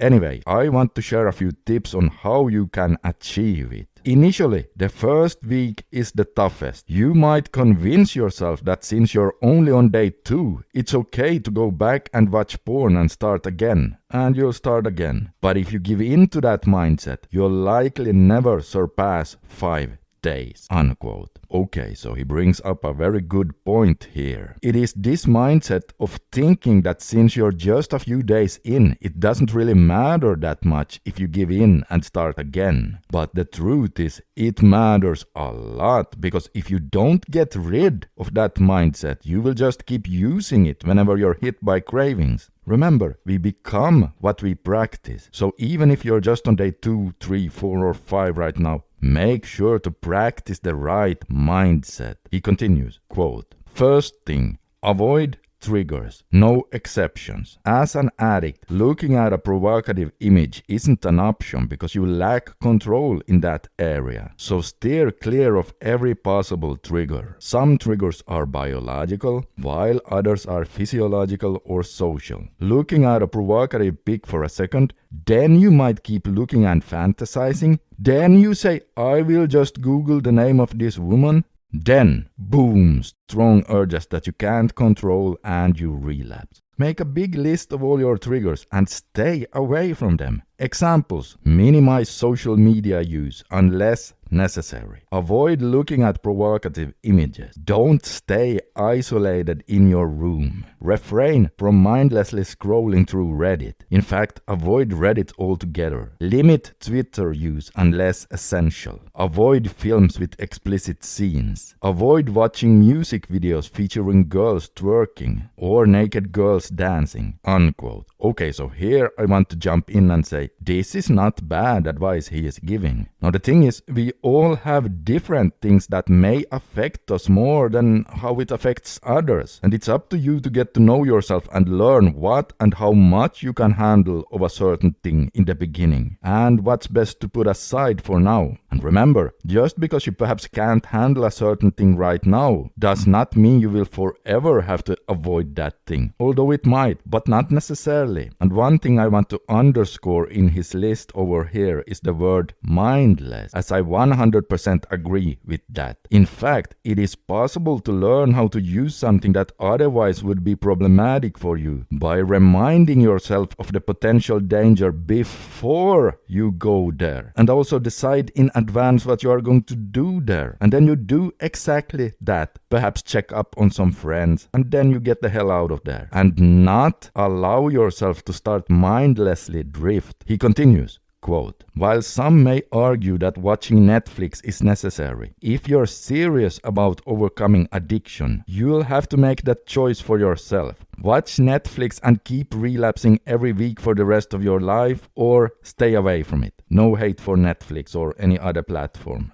Just an example. Second thing, address your emotions. Many turn to porn to numb emotions like sadness, anger, guilt, and shame. While some of these feelings are avoidable, such as avoiding unnecessary online arguments with strangers over the internet about if yogurt is Turkish or Greek, others, like sadness from failing an exam, cannot be avoided. So it's essential to learn how to cope with these emotions and have a plan. Stopping PMO is the hardest thing you will do in your life. You need a plan, a list of triggers, a daily routine, good habits. Learn how to deal with your emotions and learn about the addiction. Unquote. quote. Alright, yeah, and of course I agree with the emotional coping comment there as well. And that you should learn as much as you can about addictions. It's just that I can't jump in and share my thoughts with every single thing in these stories. But yeah, I'm sure you can find some of his tips useful. And when he says that this will probably be the hardest thing in your life, I don't want you to take it the wrong way, because what that means is that he himself found it to be very difficult. But here's the thing, he still was able to do it. So that means if you have also found this to be super difficult, since he could do it despite it being difficult, you can too. Always remember that and never ever give up on this. And to help you on your way, make sure to grab my free 90-day no PMO advice and tool guide that you can see on the screen right here, or use the link under the video. And speaking about educating yourself about addictions, take a look at this video right here and you will discover what exactly porn can do inside your brain. Just click on that right now and you'll see exactly what I mean.